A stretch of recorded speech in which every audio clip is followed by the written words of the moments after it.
here this evening to the Sportstalk Cheltenham preview night. Welcome to all the viewers online as well. We've a good few online at the minute, so welcome to everyone. First of all, I want to say get well soon to Declan, the owner of the well here in Moat. We appreciate the use of his venue this evening, so he's not feeling well at the moment, so hope he's feeling better soon.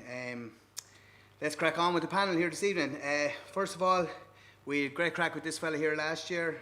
Great night, great bit of crack. Cheltenham winning jockey, man in the know in the Willie Mullins yard, and that's Mikey Fogarty. Welcome, Mikey.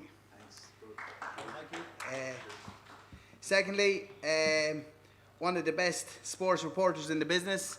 Big horsey man. He nearly broke the bookies a few weeks ago in the Dublin Race Festival with all the winners he tipped up, so we're expecting a good few of them here now this evening as well, and that's Johnny Ward. Next up, we have a lady that is going to give us all the insight into the Gordon Elliott yard. A lady that is, she's looking after one of the Cheltenham hopefuls in the champion hurling in Tihupu, and it's great to have you on board. And that's Gordon Elliott work rider Katie Young. Next up, we have a man that is the voice of a lot of podcasts, and especially in the horse racing point of view, the man that built the podcast on his own from the bottom up to the very top of the listeners in any podcast around the UK and Ireland, and that is the man himself, Emmet Kennedy. And last but not least, maybe Emmet wouldn't be too fond of this man, seeing you're from Kilkenny. A man that has done a lot of damage to Kilkenny down through the years and looked after them in some cases as well. But a great horseman, really good guy, and great bit of crack last year with him, and that's Brian Gavin. Welcome, Brian. And across me is the man himself, the Betdaq ambassador, Aaron McCarthy. Okay, let's get going here now. Supreme Novices Hurdle, guys. First of all, we have Constitution Hill at 2-1, Dicer Dymano at 5-2, Sir Gerhard 5-2, John Bond 4-1, Kilcrut 7-1, Mighty Potter 12-1, Pied Piper, who probably won't go, 12-1, and El Fabiolo at 14-1. And 25-1 Bardos. Let's start it off here. We'll start off with Emmet Kennedy. Emmet, how do you think this might go? It's going to be a cracking race. Anybody who's going, the buzz is going to be unbelievable when the tapes go up. It was like the Dublin Racing Festival, so amplify that by 50 times, and of course it'll be stopped then because Robbie Supple will make sure there's a false start, and then they'll have to come back. Constitution Hill is the horse that most people are talking about, and he'll go here because his owner had a very hefty bet on him, anti-post, 33-1 before he even ran. I don't know if I want to take Sandown form on to chance. Like a heavy ground Tolworth, plus the Tolworth is a brutal race for the Supreme. But this is basically Nicky Henderson versus Willie Mullins. That's essentially what it is. It's Constitution Hill, John Bond, they'll both go, and then it's Dicer Dynamo and Sir Gerhard. Kilcrut, I wouldn't give much of a chance to. I thought his jump in the last stage just wasn't good enough. And I think the betting's all wrong. I would take John Bond to be favourite. I think he sets the standard. He's a very buzzy horse. He reminds me an awful lot of Epiton. Very smooth, slick hurdler. And I think he's a better long-term prospect and a better prospect for this race than Constitution Hill is. And of the two Willie horses at the top of the betting, I know he's the local horse, but I'd take Dicer Dynamo all day long. What he did in the Moscow Flyer was stunning. So it's between those two, in my opinion. I think they'll fight it out. And Dicer Dynamo might have a little bit too much, so he'd be my pick. Yeah, for anyone that doesn't know, Dicer Dynamo is just from down the road. Eleanor Manning owns him, and she's just from a couple of minutes down the road in the car, and she's a great woman and she's a great supporter of the game. Katie, you have Gordon has Mighty Potter in the yard. How's he going at the moment? Yeah, I think he hasn't actually got the kind of justice he deserves. I actually think he's going into the race one of the most underrated horses. Like, if you take the race at Ferry House, the Royal Bond, everything went wrong for him, and he still nearly got back up near the line. If that didn't happen, he would have probably won 4 or 5 lengths easily. And I think that's kind of what's stopping people from actually thinking he has a chance. To me, I think he could be there or thereabouts, and I wouldn't rule him out. Stuff. Yeah, but my pick would be Dysart Dynamo.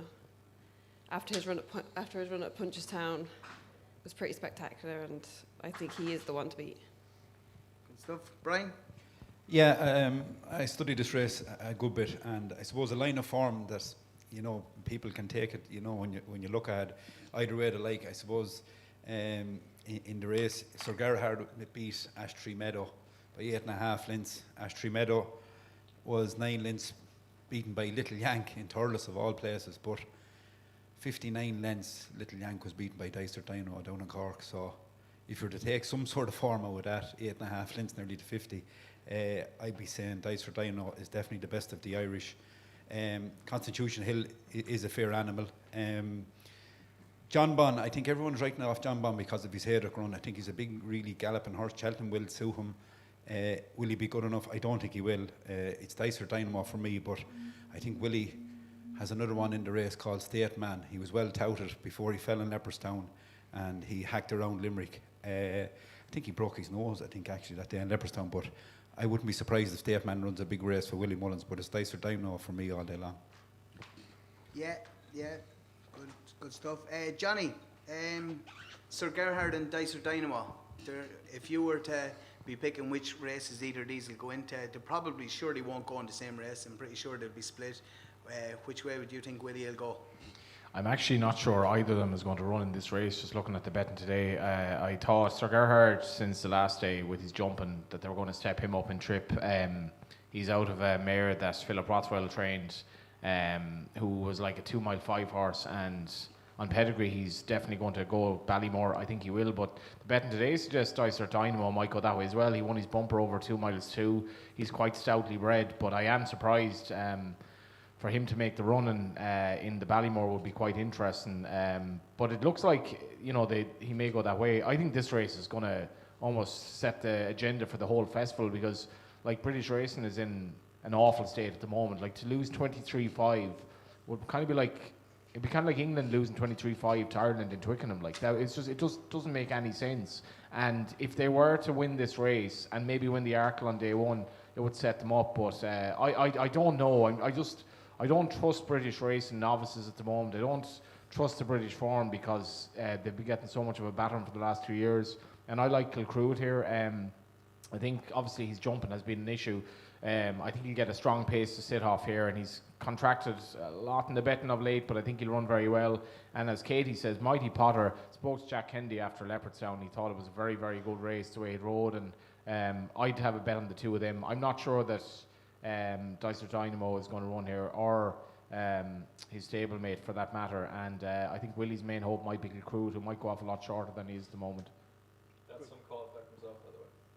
Yeah, like I don't know. I think as I say, this race in the Arkle will be interesting, but like Cheltenham has become very diluted in terms of races, and it would, if they all turned up, this would be an amazing race. And if we had a 3-day festival instead of a 4-day festival and got rid of the mayor's race, we'd have all these great clashes. But this race is going to cut up, and I think it'll cut up to suit Kilcruit. Yeah, before we get to Mikey, Aaron, is there anything happening in the bet in the last couple of days that suggests that either the two horses, either the two Nicky Henderson horses, might go in different directions? No, and just echo what Emmet says there, I think the market is just revolving around Constitution Hill being favoured simply because we know he's definitely going there. I think there's no doubt about it that if Dysart Dynamo is going there also, that on the day he'll probably go off short of the Constitution Hill. The market is flipping simply because there's no reassurance of who's going where. So I think Constitution Hill is just a false favourite at the minute for that reason. Constitution Hill is getting its followers, there's no doubt about it, but I think you'll see a truer market closer to the time when everybody knows who's going where. So, Mikey, can you shed any light on where we're going here with the two Willie horses? No, I do agree with Johnny though about the 3 days with Cheltenham. I think There's no point in this debate in 3 days. They're going to try and extend it to 5. We need to stop them doing that. We're not getting back to 3. I know we're not going to get back to 3 days, but I completely agree with you. I think some of the races are too diluted, and thank God we have this race. But I rode Dicer Dynamo the other day there. I worked him. He's in great nick. I'd be with Johnny. I don't know if he'll go for the Supreme. Now maybe he will. When you say you rode him, actually, what's he like? Is he very buzzy at home? No, he's actually straightforward. He can try. He could try. Last year he was a bit keener at home, and he actually settles sometimes better in behind than he would in front. So he doesn't. I don't think he needs to make the running maybe. So the Ballymore is obviously still an option, and I think Sir Gerhard will probably be Willie's main one in it in the Supreme. On the English, we're going on hype a little bit with Constitution Hill, this lazy horse that we've bought. You know, if anyone. We're only going on that really, and I love lazy horses that we don't know much as. But we'll say John Bond's a brother to Duvan, right? And Constitution Hill looks amazing, but like, how could you trust any British novice at the moment? That's my kind of. I agree. Yeah, you can't put your hope in Nicky's able to do another Altior job for racing. But if I had to pick a ride that what I feel would give me a crack at the back at the last and be there like and go down fighting would be Sir Gerhard. I just think he's solid, and I just think he'll run the race. And he won champion bumper there last year. I was very impressed in the last day in Leopardstown, and I just know from the vibe in Willie's, I think he's a machine. So that'd be my opinion. Good stuff. So you heard it here. Sir Gerhard goes in the Supreme, and Dicer Dynamo goes to Ballymore. Willie is reacting on Twitter right now, like he's saying, "What is Mikey Fogarty saying here?" You know, Ireland wins all. Okay. Okay, moving on to the Arkle chase. We've Edward Stone at 2-1, Blue Lord at 11-4, Riviere de Tel 7-2, Hunt on Calor at 7-1, St Sam 8-1, Third Time Lucky 12-1, and Seal Denage 14s and his 20-1 bar. Coming to you, Johnny, here. This is probably one where the UK hold probably the ace in the pack at the minute. It looks like he's the ace in the pack at the moment. What way do you see this going? yeah, he's very, very hard to fault in fairness. And like as I say, the two novice races on day one will be interesting. It's very hard to pick a hole in Edward Stone. I wasn't mad on Blue Lord the last day. As much as he ran very well at Cheltenham last year, I thought he was a little bit lucky to be Riviere de Tel. I thought she possibly should have been awarded the race in the weighing room. Autumn Calur, who's obviously was a short enough price that day, and obviously didn't finish the race. He's very interested. He's only a 5-year-old.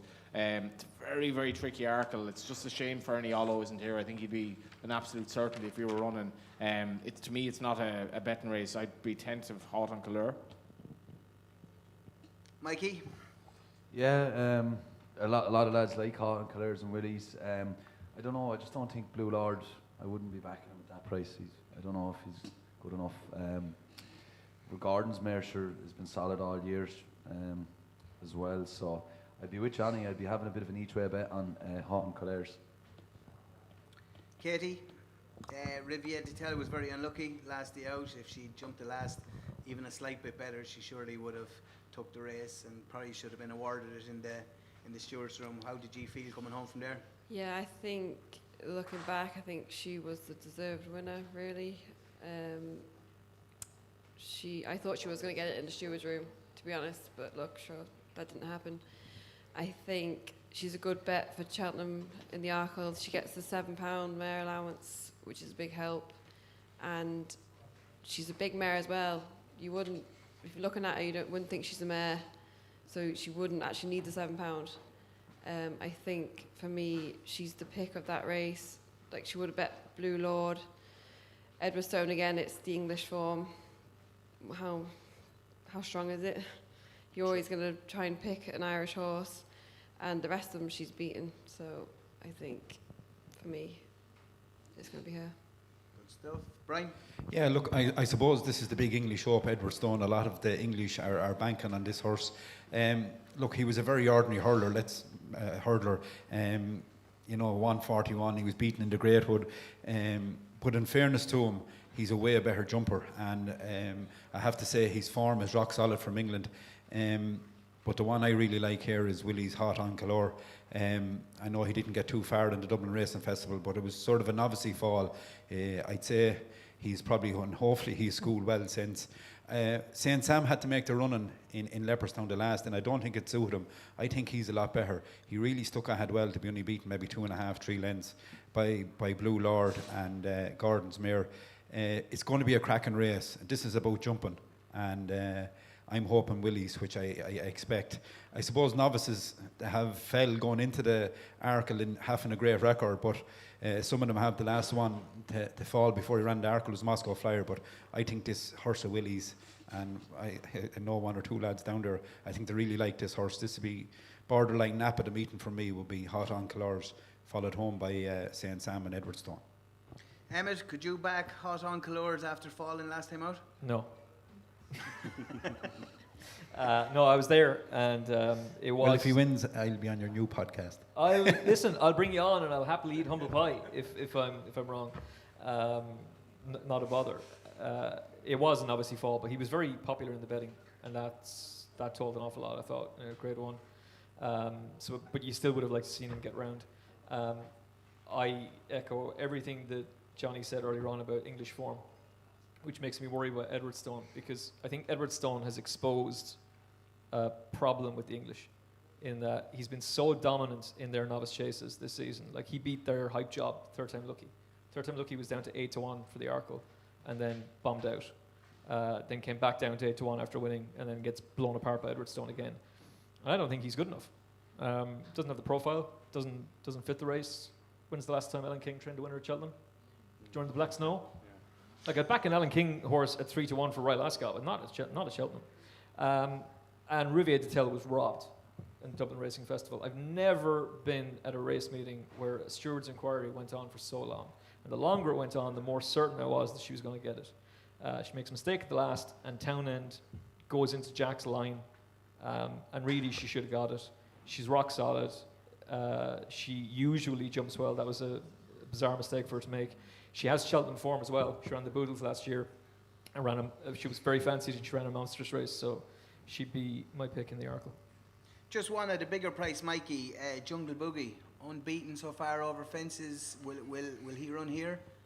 I'm not sure. I haven't seen him much now, so I don't know. But I remember, like, he's a very big engine, and you'd need to have more races under your belt, really. I feel what did he win his beginners the last day? Was it? Yeah. One run going into the Arkle, then. Yeah, look, he'd want to be a fair performance, but I couldn't put you off him at big prices. Like, he's a massive engine and a real good workhorse. Did you ride Hot on Colours, do you mind me asking? Yeah, loads. What do you think? Yeah, he's very good. Sans to Sans, they just don't win in Cheltenham though. They're always there. Fossil Raffles, Jack Adam, these horses. I just find when they just don't get down and pick up again when you need them. They're very flashy. Horses really make good money at the sales, but I just sometimes they just don't get you the Cheltenham winner, I find. Could be wrong though. Aaron, the betting the last couple of days, is there anything springing in the market? No, there hasn't been. And unlike last year, where the first 2 races were dictated by 2 very short price favourites, from a bookie's perspective, we've a bit of depth to the first 2 races this year. Edwardstone, yeah, like the guy said, you could pick forms and you could knock the English form, but it's hard to know. There's been nothing stand out. The market has kind of been holding strong the way it is at the minute. But sometimes you need to look at the exchange markets and see, like, Jungle Buggy is 48 in our exchanges at the minute, so that probably Tells you he's not running. Well, you would probably suggest that, all right. But yeah, there's nothing stand out. Edwardstone is a solid favourite, but definitely from a bookie's perspective, we'd be looking for a result here. We might get one. Good stuff. Moving on, Champion Hurdle. We've Honeysuckle at 1-2, Appreciate 7-2, Epitant 8-1, Tihupu, and we have his carer in chief here beside us in Katie. We'll get a bit of a lowdown off her.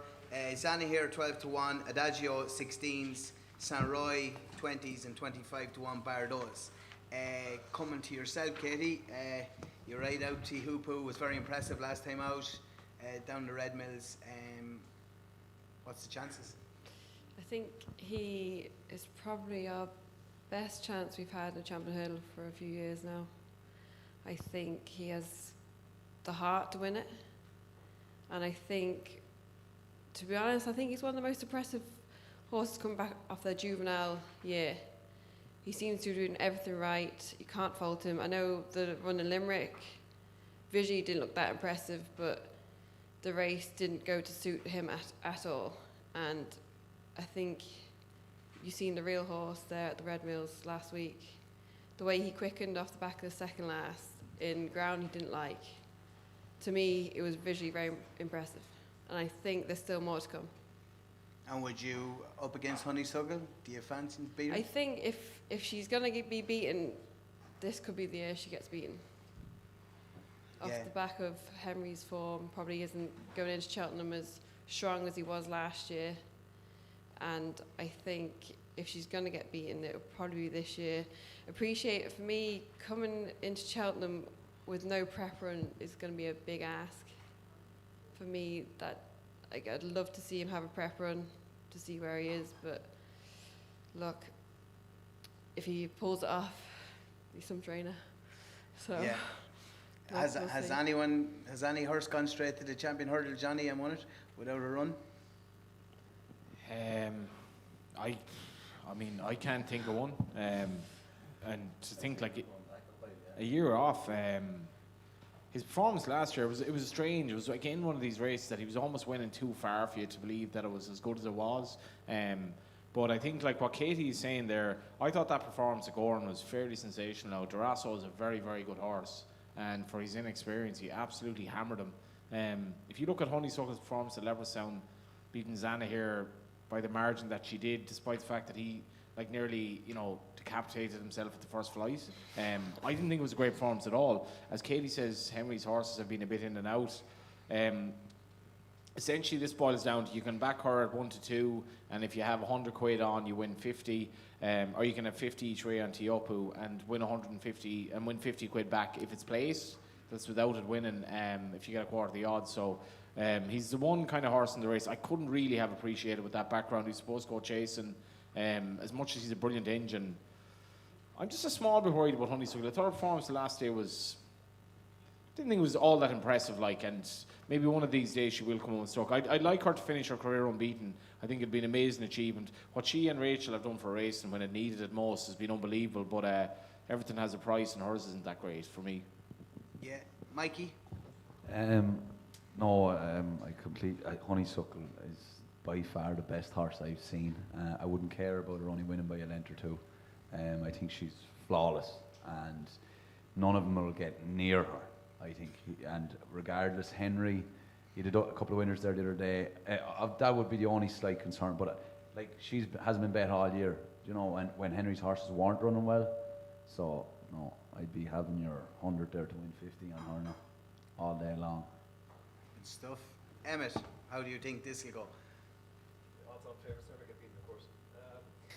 I thought Honeysuckle was a machine and was very much of Mikey's attitude that, look, she's going to win, so we're playing for place money. But the more I've looked at the race, maybe I'm overthinking it. I'm kind of siding with Johnny, actually. She might get taken out this year. Epatante was all wrong last season. There's a problem, though, and that's Nicky Henderson's stable form. Jesus Christ, it's a rank. He's had 8 horses pull up in the last 2 weeks from 23 runners and 1 winner. And that goes back to Constitution Hill and John Bon as well. That needs to be fixed. We've only got 2 weeks to go. So you need to keep an eye on that. Dan Skelton's horses aren't running well. So hang on. So we've had Nicholas has had massive stable issues, Henderson and Dan Skelton. Yep. And this is in the light of the British not being able to win anyway. Yep. Not great. They're boxed, basically. Absolutely boxed. But the English do the campaign, the horse. I find Nicky Henderson never has a lot of loads of winners. Does he really He's champion trainer, lad. Yeah, I know, but they can. It's not like Willie or Gordon or whatever like that. I just feel they go win 80-95 or whatever. But you're in a situation now, Mikey, where Paul Nicholas is actually saying, "No, we're not going to go to Cheltenham. We'll go to Aintree. There's no point taking on the Irish." Oh, that's ridiculous. It's Yeah. true. It's true. But That's where we're at. He doesn't want to. He literally does not want to send horses to Cheltenham this year. He doesn't want to have a runner there because he's fed up. He thought Brave Man's Game couldn't be beaten, and then Bob Ollinger just made bits of him. And like when you win the Cotto Star Novices Chase and your quote is, oh, he's going to be the horse for the King George. Well, what about in between, Paul? We've got Cheltenham, we've got Fairyhouse, we've got Aintree, we've got Ayr, we've got Punchestown. No, it's King George. And it's the owners are making him go. Paul just needs to talk to Steve Mahon. I mean, sure. God almighty, sure, we're all on drugs in Ireland, so that's why we're winning all these races. That's why Steve didn't have a winner for 2 years. And Stephen Mahon is an innocent man who never had a horse who chewed her own leg off in a field because she was so starved. Fucking prick. Anyway, which is a fact, by the way, so it's okay to say that. I'd like Epatante only for Nicky Henderson's form. I think the 5-year-olds are very interesting, but while Katie's persuasive with Tiapu, or however you pronounce him, I love Adagio. I love him. He ran a monstrous race in the Triumph Hurdle last year.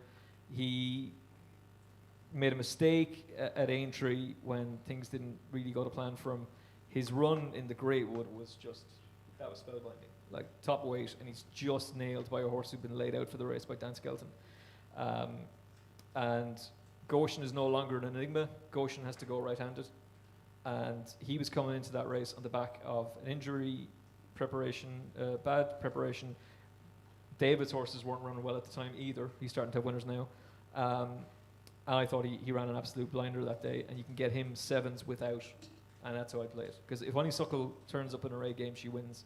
So I'd take Adagio 7s, 9-2. Would you give us 7s? We don't have to mark it, but if you wanted 7s for a charity bet later on, yeah, we'll honour you. Yeah. 7s without is a very fair price by Adagio. He'll be a big player.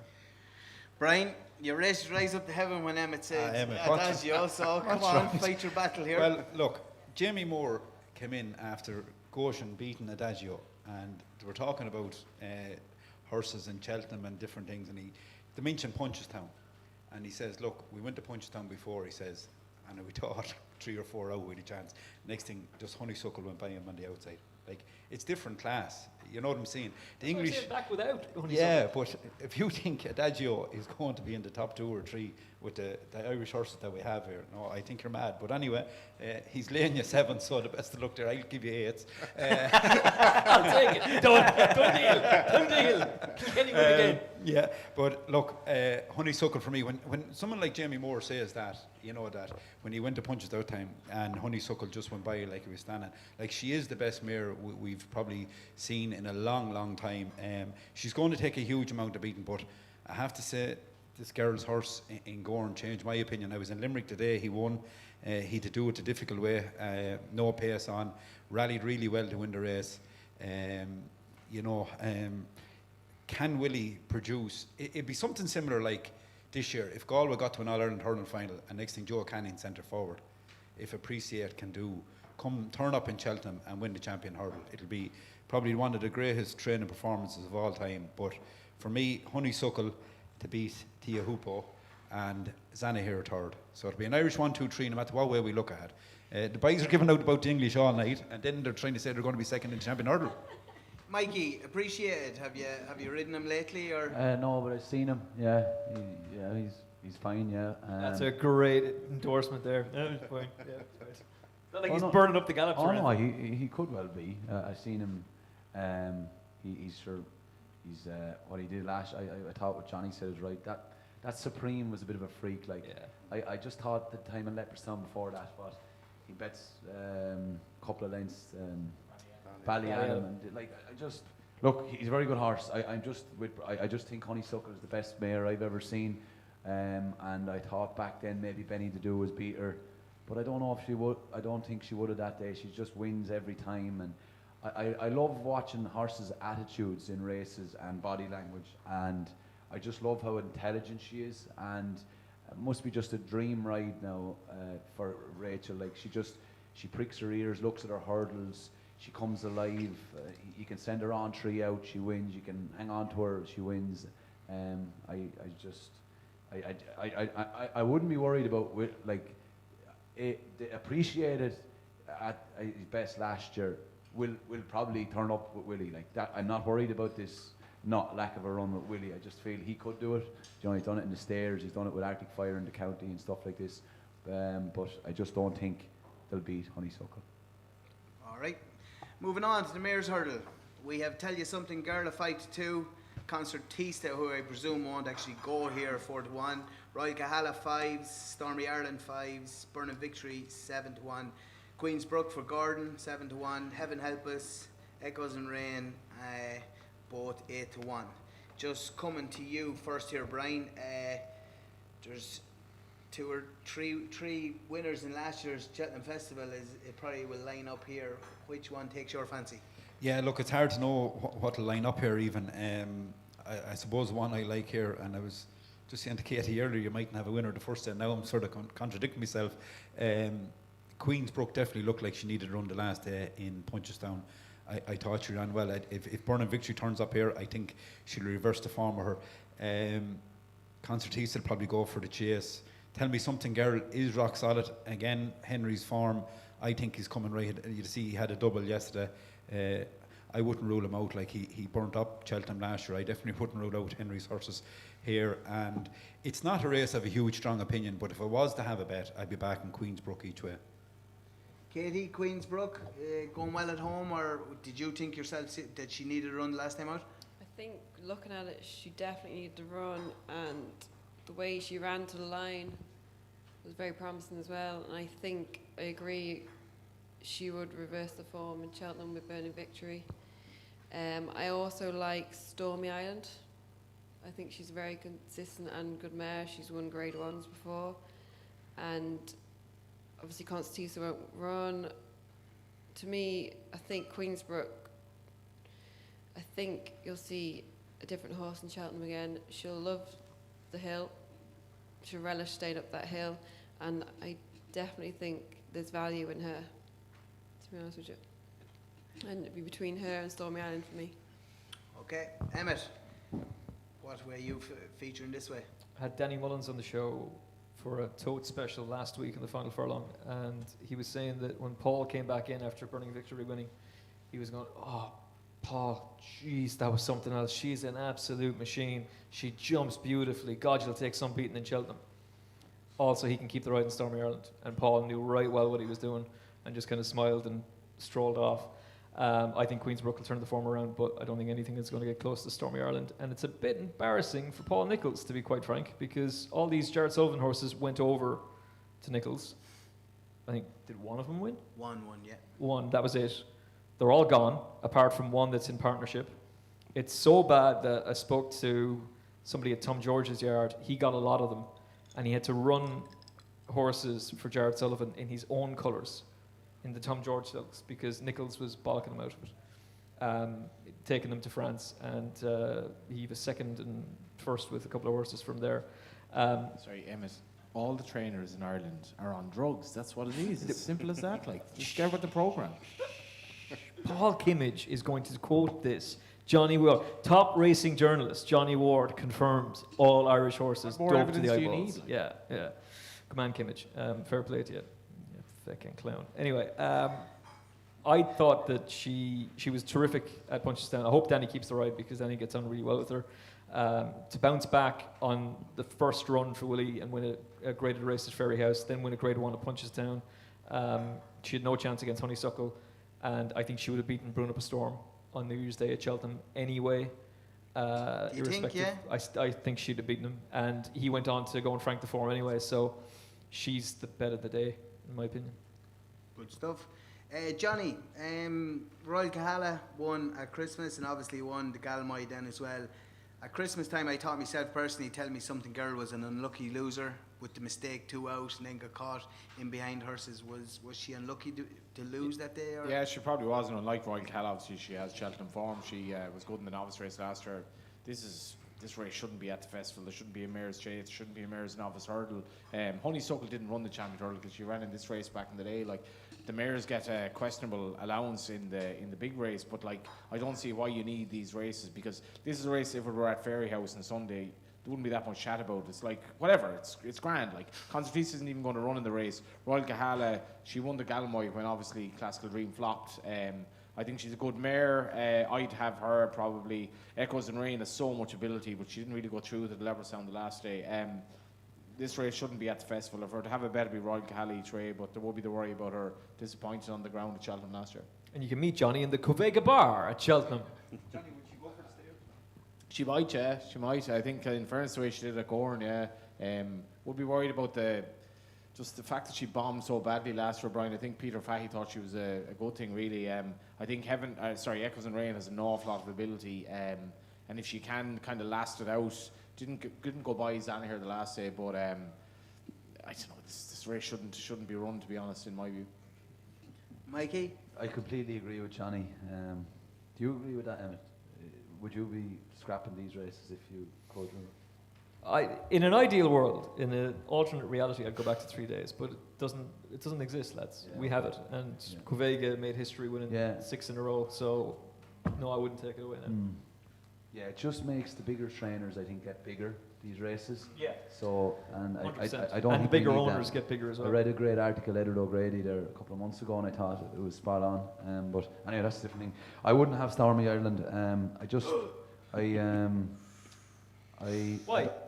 Front runners, hard to get your own way in Cheltenham, getting your own way a little bit around It's Ireland. Danny on a front runner.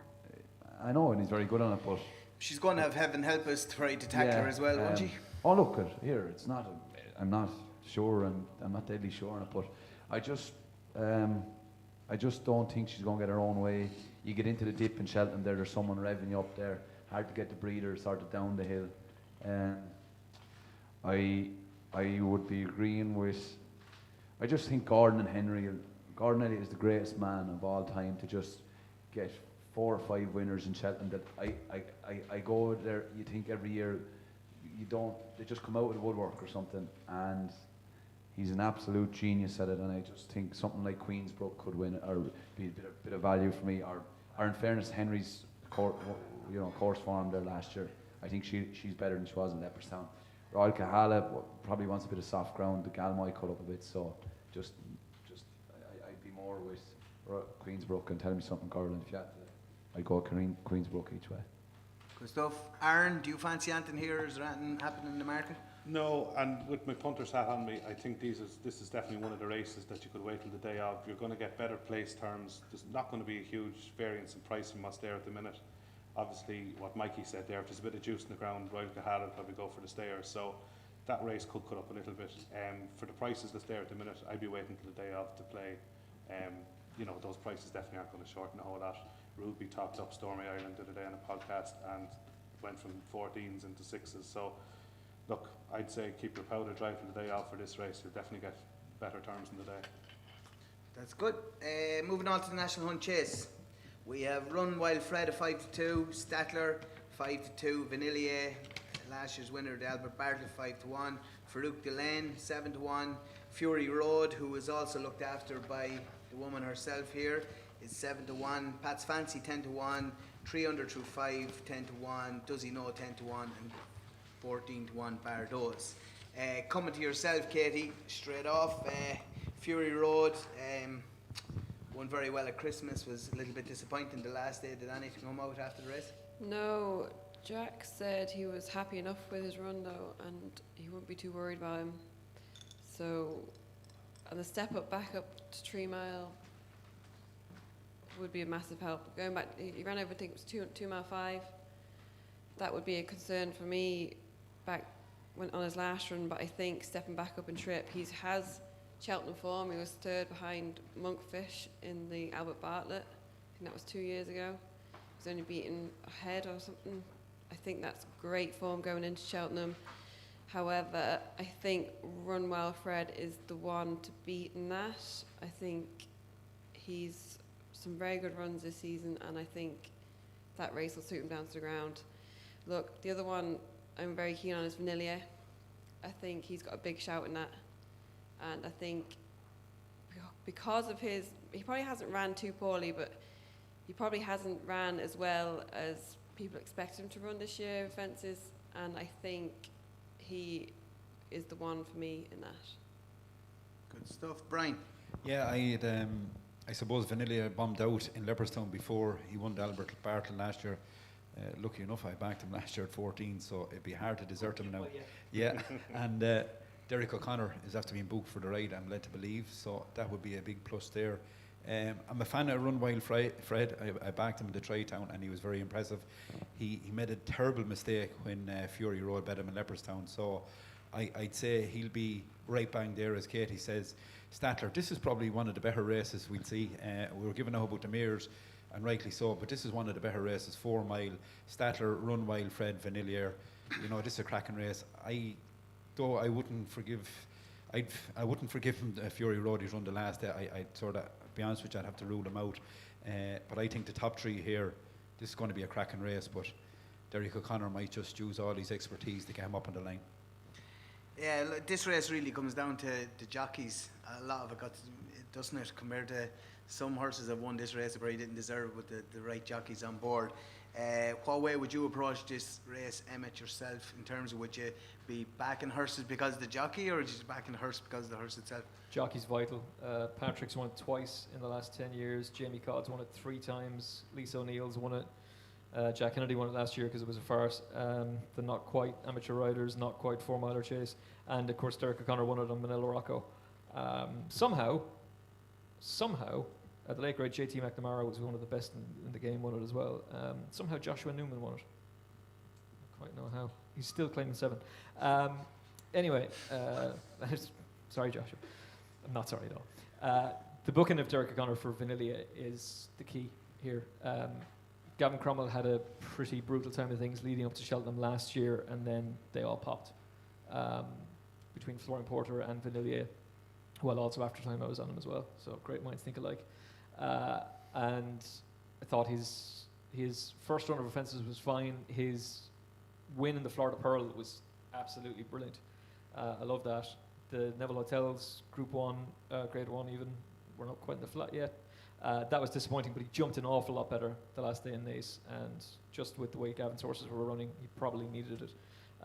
The fact that he jumped so well and you're going to have Derek on his back, he's the one to be with. Johnny, what way do you approach this race? I was actually one of the Vanillia camp as well. It's like LeBake when he won everyone seemed to back a 50-1 shot when LeBake won the Scream. It's one of the greatest jokes of the way that British racing has run, that they've moved this back to 3 mile 6 as if this solves all their problems. What's this all about? It's like, it's make a 4 mile race, a 3 mile 6 race, and actually that'll sort out our animal welfare concerns. So it's complete nonsense, and obviously he loses the amateurs. But Derek O'Connor is good booking. Vanillia didn't jump that great at Naas. He jumped better the last day, I thought. So he didn't jump that well at Leopardstown, jumped better at Naas behind Statler. He'll stay all day, and I spoke to Gavin after the last day. I think he was 14-1 at that time. Was he going to the RSA or was he going to this? And he said he'll go for this race. He's obviously contracted a lot in price, but I think he's a very solid each way chance. He's jumping, impressed me more at Naas. It's, in fairness, as you say, it's not a bad race for the diluted Cheltenham, and for a staying test, it's going to be a good race. And I don't know, where would Derek stand in the pantheon of Irish amateurs? So you'd have to be right up there. Yeah, Jamie Codd, Derek, John Thomas. Who's the best of them? And they all have their own qualities. Get off the fence, Mikey. Qualities. 3 different riders, in fairness. I'd probably give Codd if you wanted to get the job done. Codfather, yeah. The Codfather. Codfather. No, so I'm becoming a bit biased, my fellow Wexford man. Watch out for whoever Jamie rides for Gordon, because that's going to be a big player as well. What do you sit on Statler at home, Mikey? No, I seen him there, all right, but I wouldn't. I don't know if he jumps well enough, and I just think Gavin Cromwell is a brilliant trainer. I think if he goes back to that form that he did last year, and I remember Conor McNamara told me actually they brought him to, they worked him a couple of weeks beforehand, a few of the Cheltenham ones, and he went really well, and loads of lads got on him, I think. Run Wild Fred, very solid. Maybe I just thought Vanillier was running a little bit better last year going into Cheltenham than he is this year. He had a brilliant run down in Limerick in that race over hurdles, and I'd be a little bit worried that he hasn't backed it up a little bit this year, but I'd be Run Wild Fred, I'd give him the nod because he's just solid. But if Vanillier turns up in the form he can, I'd be with him. So, Aaron? Yeah, the exchange market mirrors the sportsbook market. It's a 3-horse race apparently. Plenty of money each way, Infinity. But we're seeing obviously money for the top 2 in the market that can't be split. But this could be a right proper betting race now on the first day. I think, if memory serves me correct, Emmet didn't Jamie Codd tip up LeBake on your Cheltenham preview night a few years ago, and everyone laughed at him. Am I right or wrong? Or? Everybody didn't laugh at him, but I did. I went, yeah, right. And he goes, no. He works brilliantly at home. If he jumps, if he jumps off at the start, he'll win. And then I watched in horror as he goes and bolts up. He got a gig at the races after that. Yeah, he did. Yeah, he actually off did. The back of He that genuinely comment, did. James, One the line. Godfather called it at 50-1. Yeah. And all, he was And well done to him, by the way. Well done to him. Oh, he'd be sharp now. Oh, yeah. He'd ride 300 young horses a year, and he'd be telling you within 10 or 15 pounds what they are. He's riding the bumper yesterday. It was something special. Right, I didn't see it. But It was some. If you're looking for an exhibition of the Godfather, watch his winning the bumper yesterday, Sunday. I'd crowds love him though, don't they? You guys love him. Oh yeah. Yeah. He's a brilliant judge, though. The Yeah, problem no, with LeBake was he has to jump off for a start. That's a bit He's of a a bit problem if you like- want to back a horse. When you're riding work against brilliant jockeys, Russell is the same. You'd be wondering how they're going. Russell could do anything in a bit, and you'd be. I don't think they actually tell anyone how their horse is going. Even themselves. Even themselves. And Codd's a bit like that as well. Whereas I was probably always dipping a bit too much, and lads would have to tell. No, don't be letting them. Look at do you it. now. Yeah, I know. But whereas Ruby'd fight like he'd nearly fall out with you if he lost a bit of work, So they're all different. He would. Just continuing on day 1, we have the Ultima and the Boodles. 2 handicaps there. Has anyone any interest in them 2 races, or have you any horses that we should keep an eye on? Just on the Bulls, if whatever JP runs in it, the way Iker Allen run yesterday, and Brazil when he won at Nace, he said he wasn't going to go to Cheltenham. He's Champion Green as well, is not a bad horse. I think JP is going to have something lined up for this race. I don't know, is your lad going to go there, Katie? Field or do you think? Because I think if he go, I can't see him win the Triumph. I thought he'd run well in this. I think they'll run Fildor and Pied Piper in the grade 1, to be honest. I think for us it's the tie turns. I think he's got what it takes to win that. And I also like our other horse, Ebasari. Wouldn't it be great if Gordon won this and an English journalist said the tie turns? Does that not sum up, you've just won this after the year you've had? And hopefully he'd be, alive to the joke. Because I do think since he's come back, he's a man on a mission. Have you found that yourself? He's I want to prove people wrong here. Yeah, definitely. He just wants to win everything. And Dennis got hard to hold him in Gorn, didn't he? If anyone looks back at the Gorn Park race, the Teahupa one, just watch the tight turns. Bear in mind now, Brian, this is being recorded and it's I being know put out that, live but- on YouTube. But he looks when you mentioned that, he looks like a horse that's laid out for this race, and He did say the day before he'll be a grand fun horse, which is almost implying that he'll be running in sort of summer tracks and have a bit of crack, where obviously it's not that the case. no, it's Katie. well, hopefully, I think hopefully he wins. a question for Mikey is definitely Gaelic Warrior. We're being knocked over. I think every betting firm out there has been knocked over with this Gaelic Warrior, and we don't know a whole lot about him. What can you tell us? I don't know much about him at all either, so I'd never sat on him really. So Will he get a mark, or how will it work in that regard? He ran what will 3 he get? times in France. Yeah, he ran Yeah. no toy.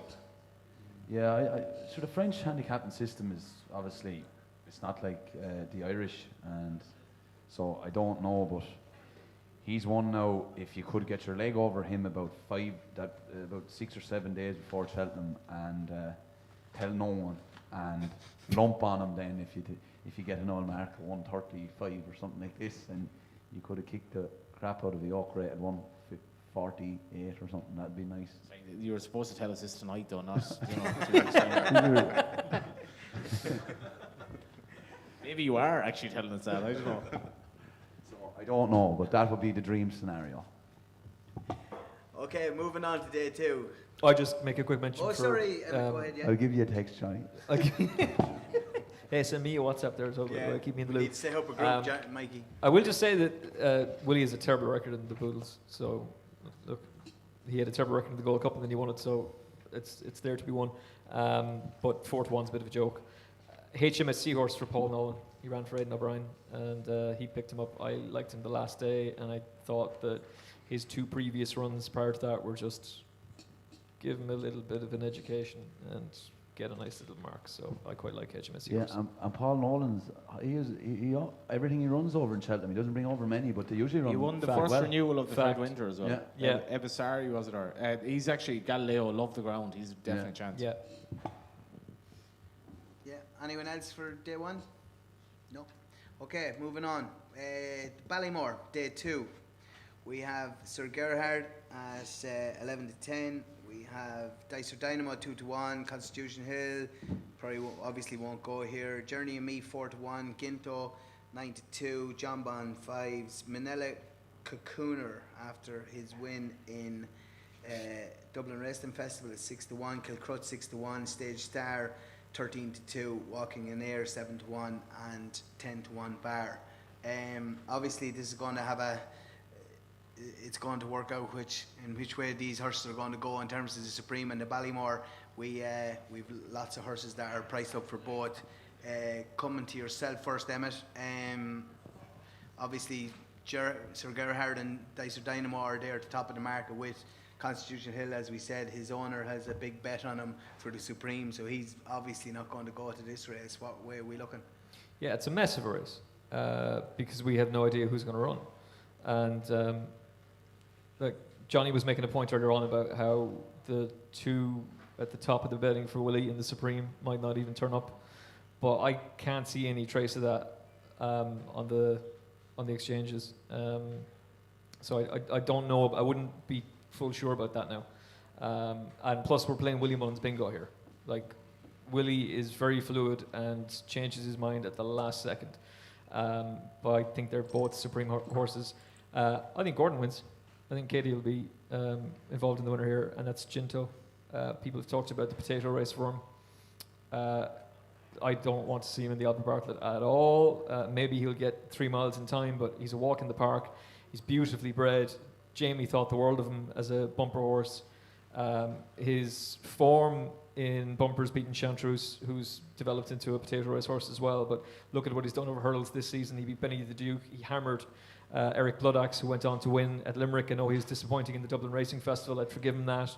And then on the 2nd of January, he takes the Grade 1 at Naas, the Lawlers of Naas Novices Hurdle, and he buried Grand Jury that day. And the way Jack rides him, I think he's going to be very, very hard to peg back. And he's a cracking bet for me, Ginto.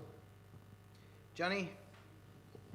Yeah, I have to say I really like this horse. He's very kind of only seems to kind of go through the motions in his race. I think at Naas didn't suit him at all. It was very kind of muddling pace. Definitely interested to get Katie's view on him. I'd say if you rode him at home, you'd absolutely just love the way he goes about his business. Again, it's hard to know what turns up here. I'd say Sir Gerhard will run in this. I wouldn't be mad at him at sort of 6-5 now. I would hope if you back Ginto each way, at the very worst, you'd be getting like a 10% loss. I think he's a massive chance. So, Mikey? Yeah, it sure depends.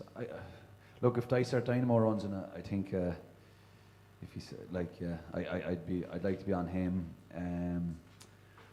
I don't know, Journey with Me. If Henry's horses come back into form, he'd be the one for me. I saw him a couple of times. I saw him working in Monk's Grange there one day at the start of the year, behind Bob Ollinger and a couple. Henry's good bunch, and I was in awe of him. He's a massive horse, and like he just looked to be doing it easy. Like I know I didn't go by him now, but he really caught the eye. So he'd be the one for me because I think he'll will Journey with Me running this race definitely, or is he Albert Bartlett? Apparently so. Yeah, Apparently goes here. He'd be my one for Henry to continue. He's good run in Cheltenham. So yeah. I have a anti-post bet at 14-1 for the Albert Bartlett on Journey and Me, so I'm obviously going to have to rip that dog. Oh, he's going for the potato race. You're all right. Brian? Yeah, I was in Naas that day. Look, I was impressed in the last furlong with Ginto, the way he kept going to the line, and didn't seem to take much of a sweat out of him. But I just don't know the form of the Lailers or the Lawlers and Ace. I just don't know, is it good enough when you go through it, and I'd have a little worry about him. Journey with me is rock solid. He was impressive in Ace, beating Choice Awards. It's a race I haven't a huge opinion of because, as the boy says, like if some of the favourites turn up here, like if Dicer Dino turns up here, or maybe Sir Gerhard, whoever, like I think Sir Gerhard, after winning, you know, he ran in a pint to pint. I think he'll go there, and I think Dicer Dino will be the supreme. I could be wrong, but I think they'll have it all to do if Dicer Dino or Sir Gerhard goes here. I'd like to see Ginto running well, but I just can't see him winning. And maybe the one that might go here that will be a bit of a price is Kilcrut. I don't think he'd be fast enough or good enough for the Supreme, but if Kilcrut runs here, have a chance in my opinion. Good stuff. Katie, Ginto, do you sit him at home or? Yeah, I've ridden him at home. He's a lovely horse. He's actually quite keen. He's not the easiest ride, which probably the Ballymore would suit him. He's not, I don't think he will be keen in the over the 3 mile, but I think the Ballymore would suit him. The only problem I have with him is a couple times he's jumped right, and that is a worry for me around Cheltenham. I don't think he did it as badly at Naas the last day, but that was just the only concern with him for me. I'd actually like to see Sir Gerhard running the Ballymore. I think the step up and trip would suit him, and I think his jumping would be better over 2.5. I think he didn't jump well enough for me in the Dublin Racing Festival the last time over 2 mile.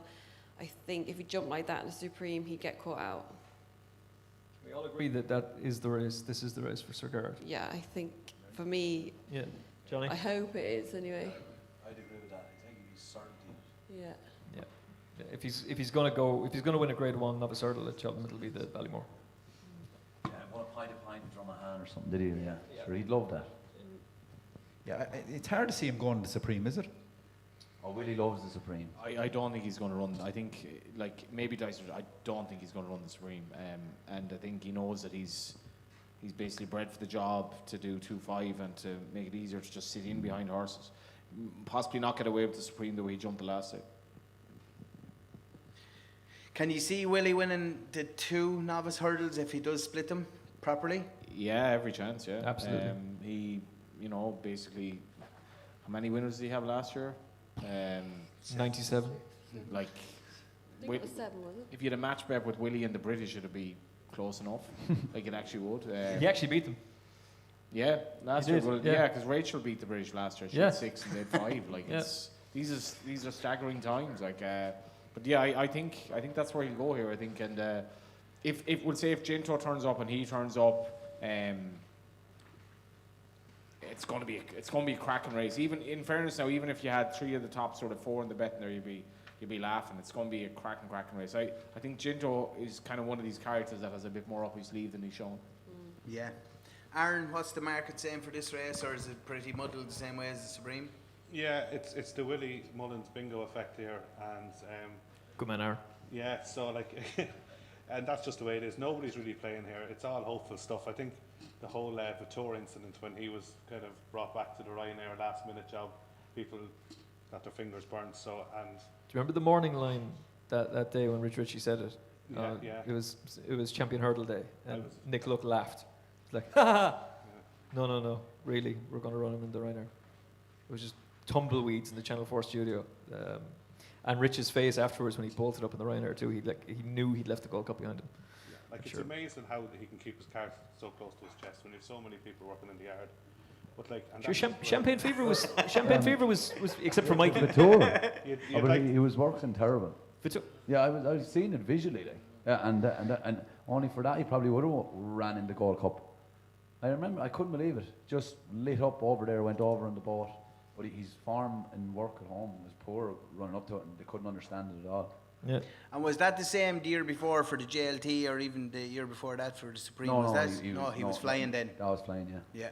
Some of the stuff with Willie Mullins in terms of like race plans, I completely I'd be on Willie's side with this. I think he does. He sees stuff on the gallops that you just don't see. Like, and I was involved in a horse that I sent him one time, and the horse was 10 years of age, and all his form was in the racing post, and he wanted to see him work to get a judge himself on what he was about. Like, so he looks at things different ways, and I think he makes late decisions. Like, so I wouldn't get. He genuinely is one of the gentlemen of the game. So you genuinely think that Willie doesn't have a clue where he's going to run either of these horses? at Not the a minute? clue, but I think he's happy to. Why Wait. make a decision in January about a race that's on the middle of March? I just, whatever. And he's not. He doesn't feel himself maybe beholden to the betting industry like everyone else feels. Like, oh, he has to tell everyone this. Like, I don't see him on social media every day of the week. So like, he looks at his horses and he decides late. And Does his why own would you job. not? Yeah, and like, fair enough. He's not telling you not to back it or back it, but like, yeah, I think he gets harsh press in that. Like if Dicer Dynamo picks up a Stone Bruise and then misses the Supreme, then Sir Gerhard goes there. Like, so, he's been through that. He's been through losing horses. So why put yourself under pressure? Keep it fluid. And listen, as a bettor, you know that that's the chance you're taking. Yeah. So just hold Matt tough. Yeah, moving on to the Brown Advisory. Now, this could turn out to be the race of the week if everyone is right in saying that Gallopin Deschamps is going for the race of 4 to 5. No. Goes Turners. Goes Turners, obviously, yeah. Yep. Bob Ollinger, 6 to 4, obviously won't go either by the sounds of things. Brave Man's Game, 2 to 1. Ahoy Senor, 9 to 2. Long Press, who, if Gallopin goes over to the Turners, he might come here, who knows. Capadano, 7 to 1. Statler, he obviously won't run here by the sounds of things, 8 to 1. And 10 to 1 Bar. It was looking like a right good race for Gallopin Champs and Brave Man's Game and Ahoy Senor to take each other on, but obviously Willie threw a spanner in the works this week. So Johnny, what way are you looking at this? Really like Capadano of Willie's actually, because I think he's definitely going to run the race again. This is as somebody wrote in the race poster of the week, the Turners get rid of the race because like essentially it's Gallopin Deschamps against Bob Ollinger in some race. We don't know what. Why do we need to dilute novice chasers into 3 different races, 4 different races for novice chasers at Cheltenham? So if you had this race, it would be amazing. Unfortunately, I'm not sure if either of the top 2 will turn up. I'd be fairly sure Capadano will. He'll love 3 miles. I think he's a right good each way chance. Stuff. Mikey? I'd be shocked if Gallopin Deschamps or Bob Ollinger ran in it. They won't run it, I don't think. Bob Ollinger's 33 to 1 to run it. Well, he's 33 to 1 on the exchange market, so. Yeah. Why wouldn't he run Willie? Why wouldn't Willie run his horse there actually? In the 3 mile? Yeah. Because he doesn't fear Nice. Bob Ollinger. No. He's keen. Like he ran fresh the last day around Leopardstown. He's not a massive horse. And he's only 6. But his best form of horse is over 3 miles of Punchestown. Do you know? He And won a like massive pipe over 2.5. yeah, no, Two but and a like half. he's not going to be taking on Bob Ollinger, will say, in the 3 mile race. So I'm You surprised. run your horse to which race that suits you. Like it's hard enough. But what about the opposition then? Like, say, Yeah, but is Bob Well, like- Ollinger a natural chaser? I would go as far as saying Brave Man's Game is he's made for this race now. Oh, no, absolutely, But, yeah. like his age, Pointer, Nichols' horses are better over 3 miles over fences. He's been flawless. He's going to make a length at every fence really, and he ran into what the best horse we have in Ireland in Bob Ollinger last year. Gallopin Deschamps ran keen around Leopardstown fast. You know, like Cheltenham, everyone's trying in Cheltenham. It's going to be even harder to settle over there. You need to stay. You can't just get away with running keen or stuff like that because you won't get home. So, this is Brave Man's Game's race to lose. Ahoy Senor, I just didn't like the look of was it Weatherby the last day? Was it? Yeah. During the Dublin race. He won a Weatherby last day. It wasn't a great race, and I really loved them to win for the Cinder Russell and those. But this is a certainty Brave Man's Game in this. The one thing, you should never second guess Willie Mullins, because if you do, you're probably wrong. But I think he should be running in this race. I do, because I just Why? think because I don't think I'm not sure he'd beat 2-5. I'm not sure he'd beat Bob Ollinger at all. And I'd be fairly confident he would win this. I agree with you. In my view. I don't think he'll be. I think Bob Ollinger will win the Turners. Is it? But yeah. why would you go out with your young horse, run too keen, get absolutely? Maybe he thinks he's a Gold Cup horse. He's thinking the next year. Like, I don't know. I just think he's a better chance to win this race than winning the Turners. If you Yeah. owned the horse, I get you. if you owned the horse, Mikey, where would you run him? Would you run him against Bob Ollinger, Oh, or would you run him in absolutely. this? Absolutely.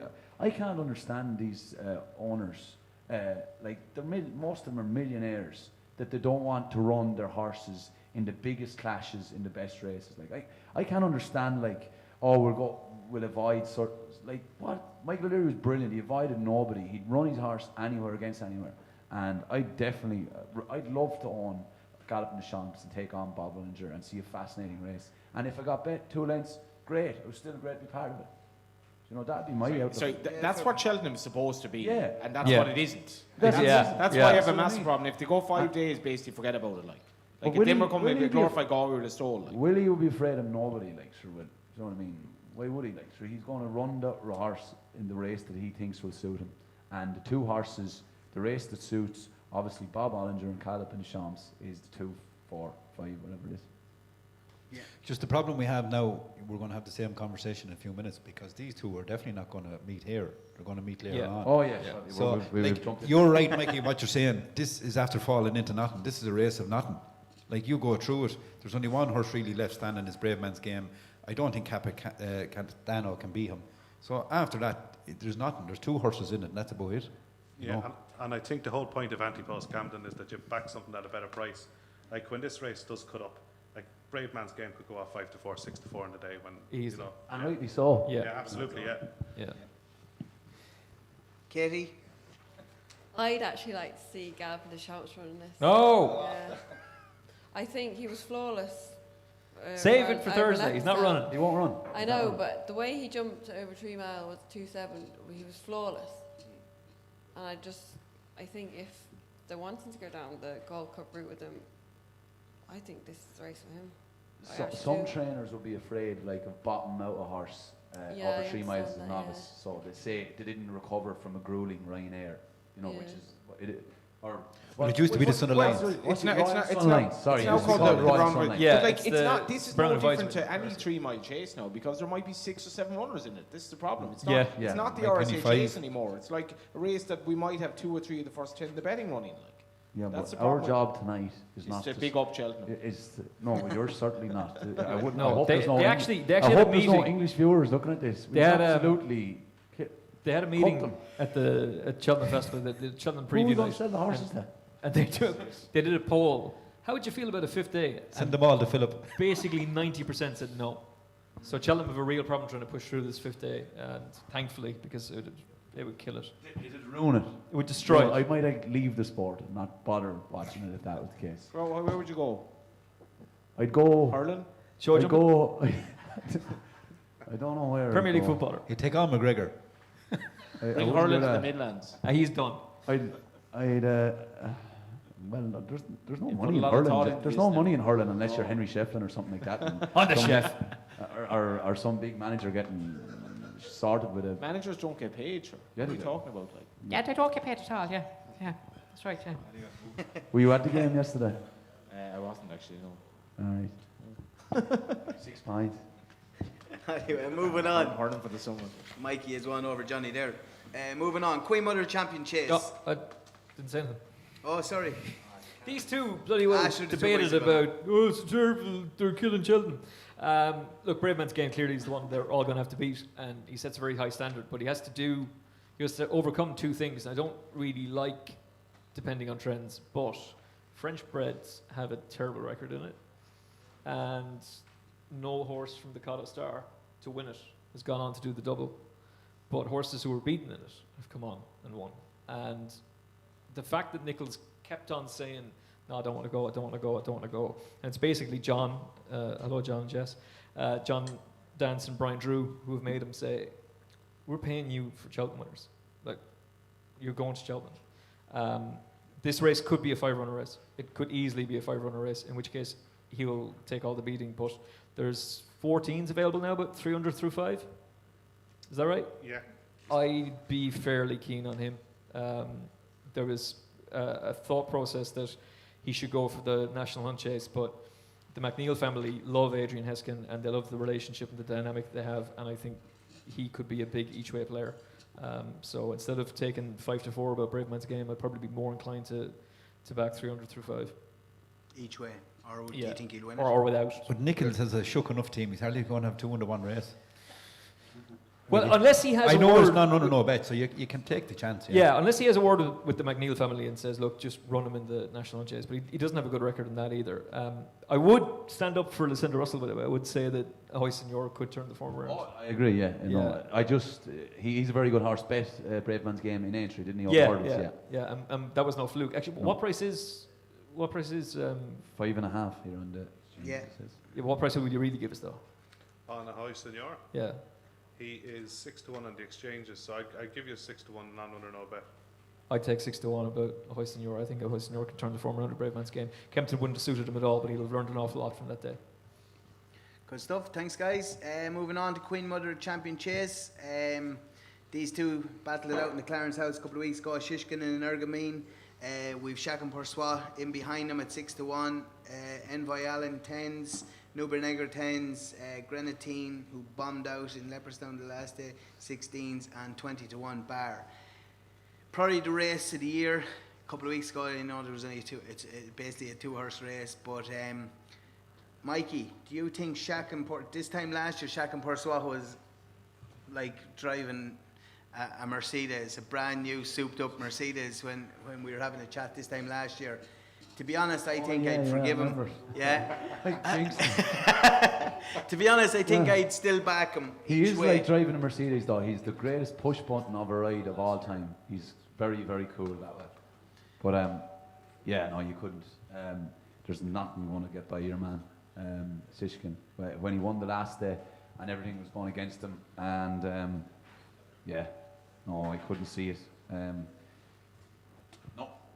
No, Shakin Poursois. I just worried he's just not tough enough when the chips come down off when he comes off the bridle. Now I hope I'm wrong, because I really like to see him win one. But no, Sishkin's a certainty. Okay, Brian. Yeah, look, if you're Willie Mullins, and I'd love to be him, and I'd love to have his money too, but you'd have to say, right, we were beaten fair and square in Ascot, and we done everything right, and Shishkin done everything wrong. What can we do different to turn the tables? And I don't think making the run on an Ergamine will turn the tables. If I was Willie, I'd be telling whoever's riding Shakin Poursois to go on and make the running and put pressure under Shishkin, and he's jumping. And hopefully an Ergamine can pick up the pieces. That's the only hope I can see for an Irish victory. But look, Shishkin is one of the best horses out there. How he won in Ascot the last day after making the 2 mistakes, you know, it's a complete 3-horse race, but it's probably one of the most fascinating races. Like, we can talk about the race maybe Thursday in a few minutes, but this is probably one of the races of the festival if all these 3 turn up here.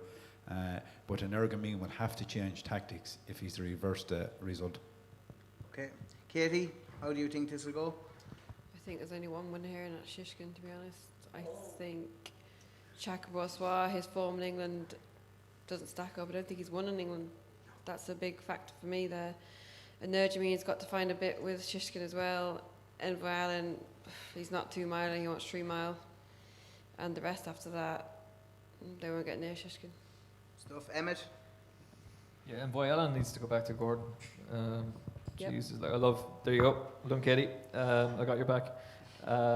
Like, Henry's a brilliant trainer, but it's just gone badly wrong. And he fell in at Christmas time as well. I know his horses weren't in the best of form. Again, you just need to keep an eye on how Nicky Henderson's horses are running, because if they're running pure stink like they are right now, then that's going to be a problem. And there seems to be this theory that Shakin Poursois just can't travel. Well, he picked up a stone bruise before the Champion Chase in 2020, so that was a line through that straight away. Mikey, by Willie's own admission, they basically said we fucked it up last year. Like they went, we made a complete and utter Horlicks. Did someone just go, he said the F word? They made a Horlicks of it. Like, they should have ridden him differently. Paul should have used his proper push button engine, and he didn't. Sandown, the horses weren't in good form. Willies were getting turned over left, right, and centre. So when Willie Mullins is saying Shakin Poursois is my number 1, either he's trying to really butter up Rich Ritchie to put more horses in training with him, or he genuinely means it. And I don't see how an Ergamine can turn the form around to Shishkin. Shishkin did so much wrong in that race and still won. So Shishkin's the star, but Shakin Persois could possibly cause an upset. Johnny? Yeah, I think Honor Jameen is an awful price here. I think he's based on non-runner money back because maybe there might be a suggestion he might go up and trip. He can't beat Shishkin at Cheltenham. I don't see it at all. I think Shakin Persois will finish second to him. So if you had 10 to 11 Shishkin and Shakin Persois at 6s as a kind of a save bet, you can't lose money on this race. Shishkin's an unbelievably good horse. Far better going left-handed, I think. And I can't see him being beaten. Facts.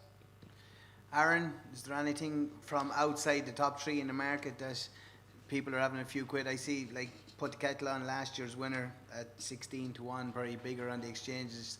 40s, yeah. No, the English are clinging on to Nuba Negra doing something that he did last year, running close. But like, good luck with Dan Skilton's form. Absolutely. So, no, it all revolves around the top. Like this, if the bookies get Shishkin beat, like it's the ultimate coupon buster. And the reality is he's 9 to 10 on the exchanges. So even though he's 47 with the sports books, and Ergamine is 7 to 2 in the exchanges, like Johnny said, that's probably a true reflection of his price in the day.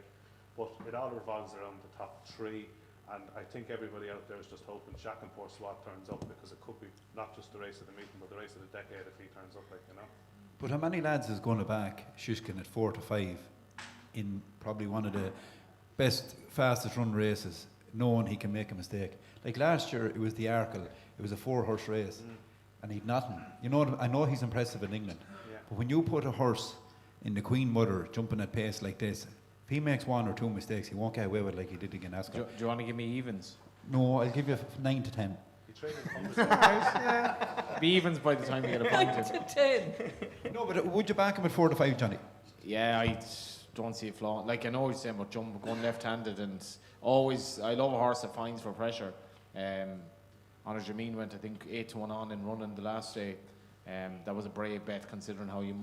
In fairness, though, he did so much wrong in the race. But yeah, I love him at Cheltenham. Will say I interviewed Nicky Henderson before that race, and John Bond was running the same day as well in Haydock, and he said, "Old boy, well, I mean, the run can't go on forever, old boy. I mean, we'll have to see. And this Irish horse looks like a machine.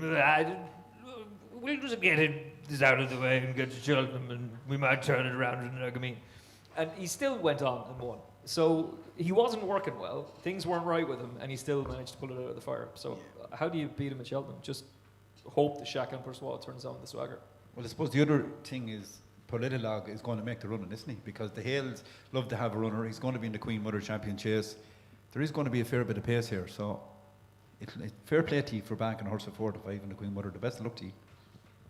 Well, I'm not backing him. I'm not backing the Shakin Persois. But yeah, like, good luck to those who take the prize. Okay, let's move on. The cross-country chase.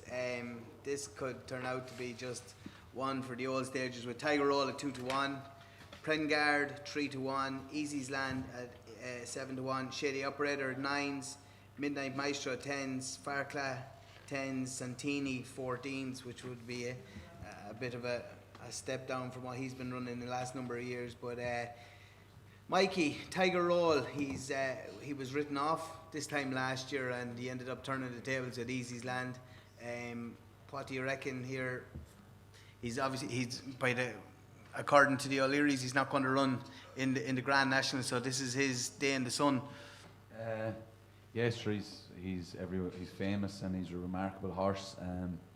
I don't know really, Kate, he might know more regarding what sort of horse turns up there. He seems to just spark him for Cheltenham, doesn't he, in the blinkers and all, and when he wins well. So you'll know early on, sort of. I've no opinion on any of the rest of them. I don't know any of the French cross-country form or anything like that. So look, it's a race there for. I know I don't want to be. It's not really a race I follow too much, no, to be honest. Okay, Katie, Tiger Roll at home. How's he going? Do you know what? The more cameras that come in, the better form he is. So I'd say the cameras come in now the next 2 weeks. You'll see him sparking up, and you'll know whether he's in good form or not. Look, he's the one to beat, and he's got a lot to do now. He's he's not getting any younger, but the way he won it last year, you couldn't not be impressed with him. The other one, is there a price for Delta Work? Well, there's only 18 left. No, and he's not. Entered. He's not even entered. I'll get one Is here. he not? No, No, it's he's not not. on He's the not book entered. anyway. No, he's not entered. Kind of So gave it's away just there, yeah. Tyrrell. I thought He's waiting for the Midlands is National the in Quebec. entry still written down? Yeah. Oh, I thought he'd be maybe entered in that because Sam Crow's entered. Yeah, Sam Crow's entered. But Sam Crow in the cross country now with some crack. With his little garden. With his little garden. Be deadly. It really would be, wouldn't it? But yeah, apart from that, you've got a couple of JP ones. I don't know. Prengard wasn't that impressive there. In Nace on Sunday, he's got a lot to do. Easylands hasn't really done much for John Joe after his move from France. So look, I think Tiger Roll, even if he's not in the form of his life, I think he could still win it.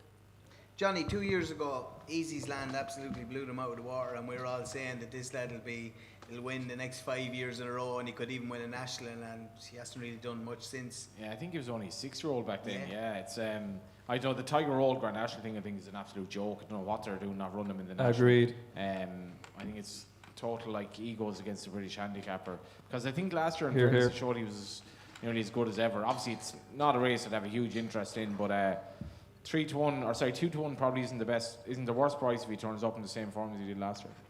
Yeah. Brian? Yeah, look, I'd love to see Tiger Roll win it. It's really, there's not much in the race. Usually you'd have 3 or 4 in this race that have a chance. Easy Land, if he came back to best, is the only danger.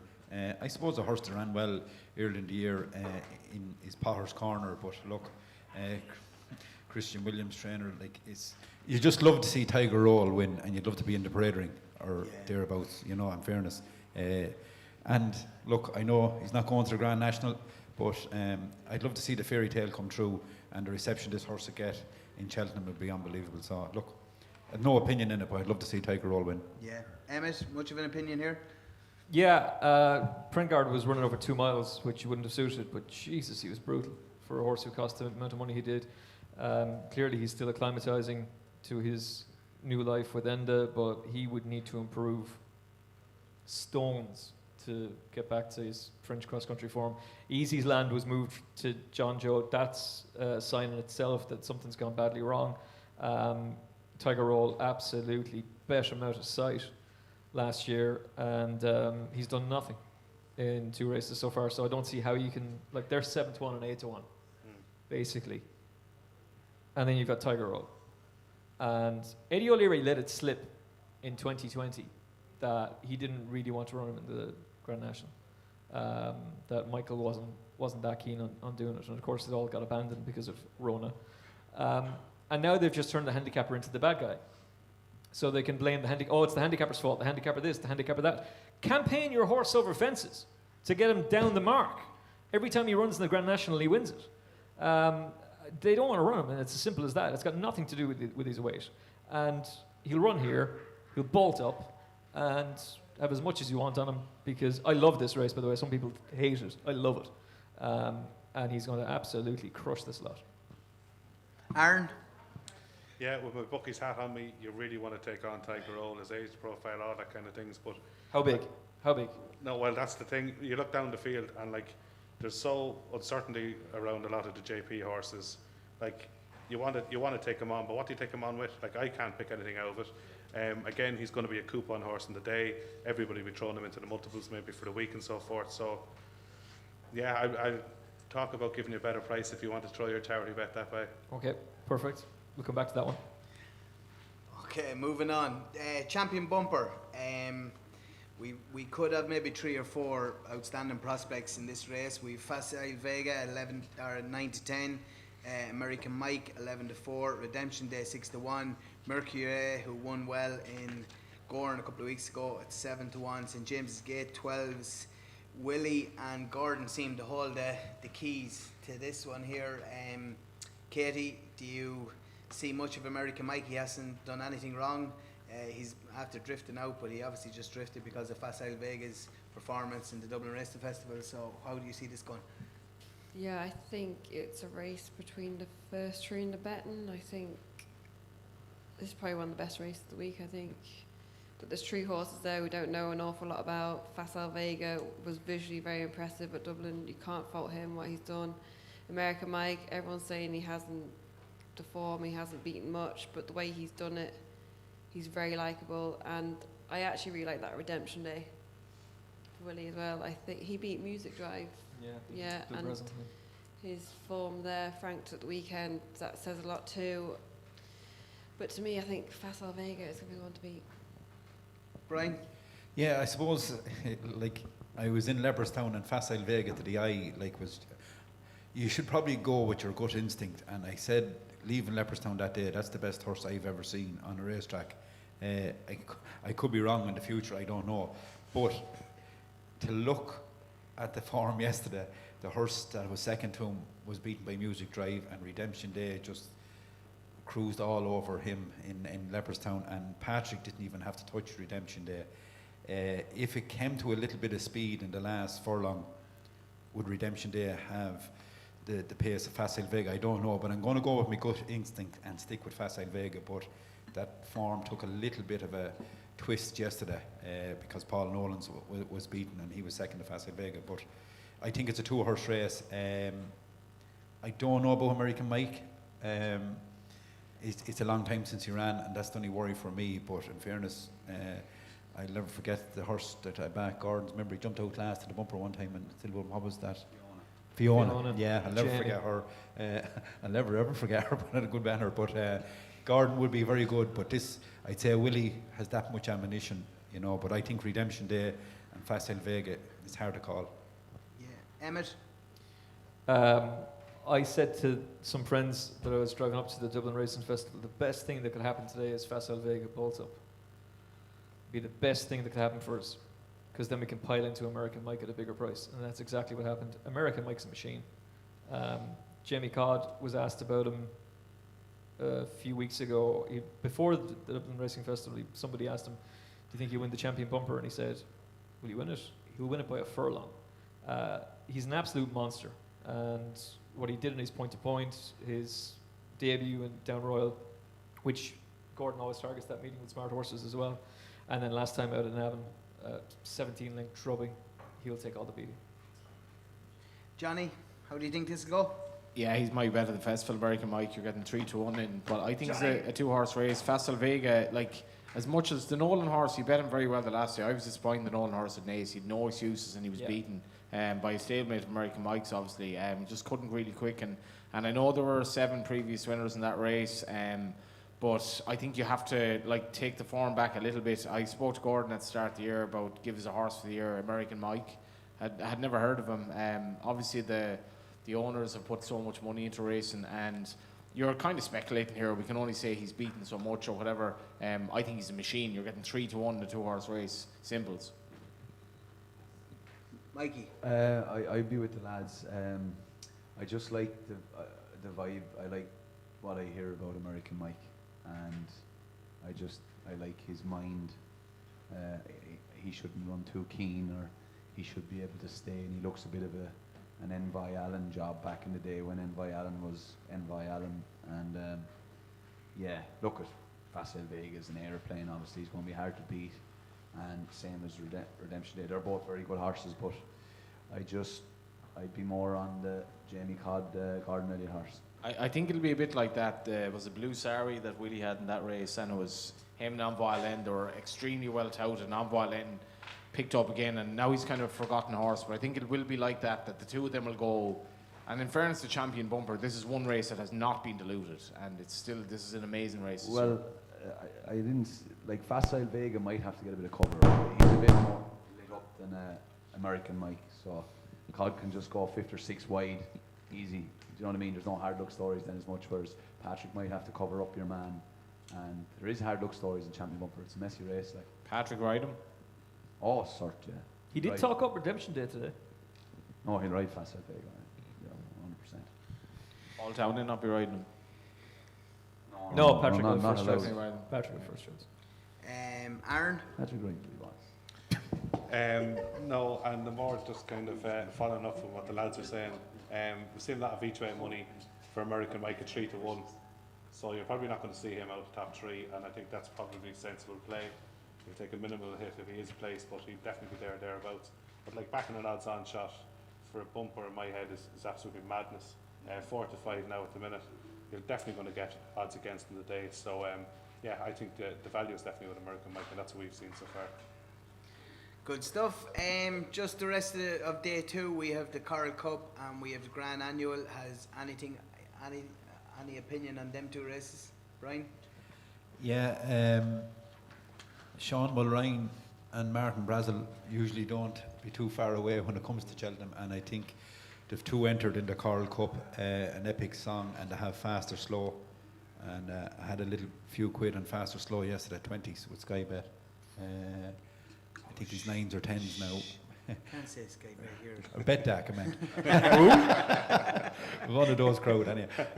But I'd be thinking, no, he's a little bit hard to find, but he's a horse that I sort of been touted about, and he's a few quid in him each way. So that's the only one I have. Probably good risk at all. I like that horse from Sam Thomas. Where he'll go, I'm not too sure, but he's a nice horse as well. Anyone else? Anything? Emmet, Johnny, Katie? I'd be very intrigued in who Willie runs. Any clues, Mikey, as to who Willie's going to go? If Unexpected Party, sorry, not Unexpected Party, I don't know what I'm talking about, Dan Skelton, form. If Stateman ran here, I'd quite like him. I don't think he'll go for the Supreme, but he might be more inclined to go for the county with him. Just look for something from Willie Mullins. I don't have a particularly strong view on the race right now. Johnny, Mikey? No. Katie, no. We've a couple in there, maybe Chemical Energy and I think Estate Volition in there as well. Yep. Yeah, his run probably wasn't as bad as it looked at Nace the last day. Step Up and Trip might suit him if he goes to that race. But apart from that, I haven't much comment on the race, to be honest. Okay, let's continue on. Day 3, we'll just start off with the Turners. We probably have discussed this race in depth already, but we'll keep going anyway. Bob Allinger at 4 to 5, Galloping the Champs, Even Money, Long Press, 7 to 2, Brave Man's Game, who obviously won't go here if he'll go for the Brown Advisory. Blue Lord won't go. Jungle Boogie's in at 10 to 1 here. Hunt on Calore, 10 to 1, St. Sam. Listen, it's sort of a mix up between all the horses for the Brown Advisory mixed into all of them at the top of the market here. So we've discussed it already. Your opinion was, Johnny, that Galloping the Shams probably should go for the Brown Advisory and win that, but it looks like he's going to take on Bob Allinger. So if you're going to pick between the 2 or even 3 with Long Press putting in, who would you go for?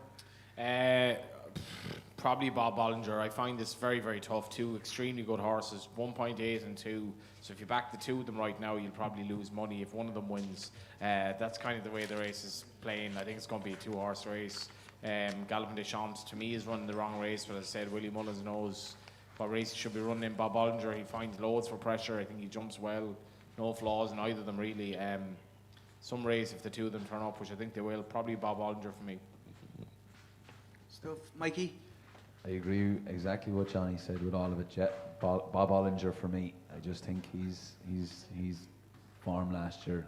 I seen him work one day down in Wexford there, and I never seen a lad at the end of a bit of work, if the reins broke, he'd actually fall off the back of the horse. He was going that hard, and he still couldn't hold the horse after the end. Like, this is 2 mile on grass, like soft ground. Like, he is some machine of the oak.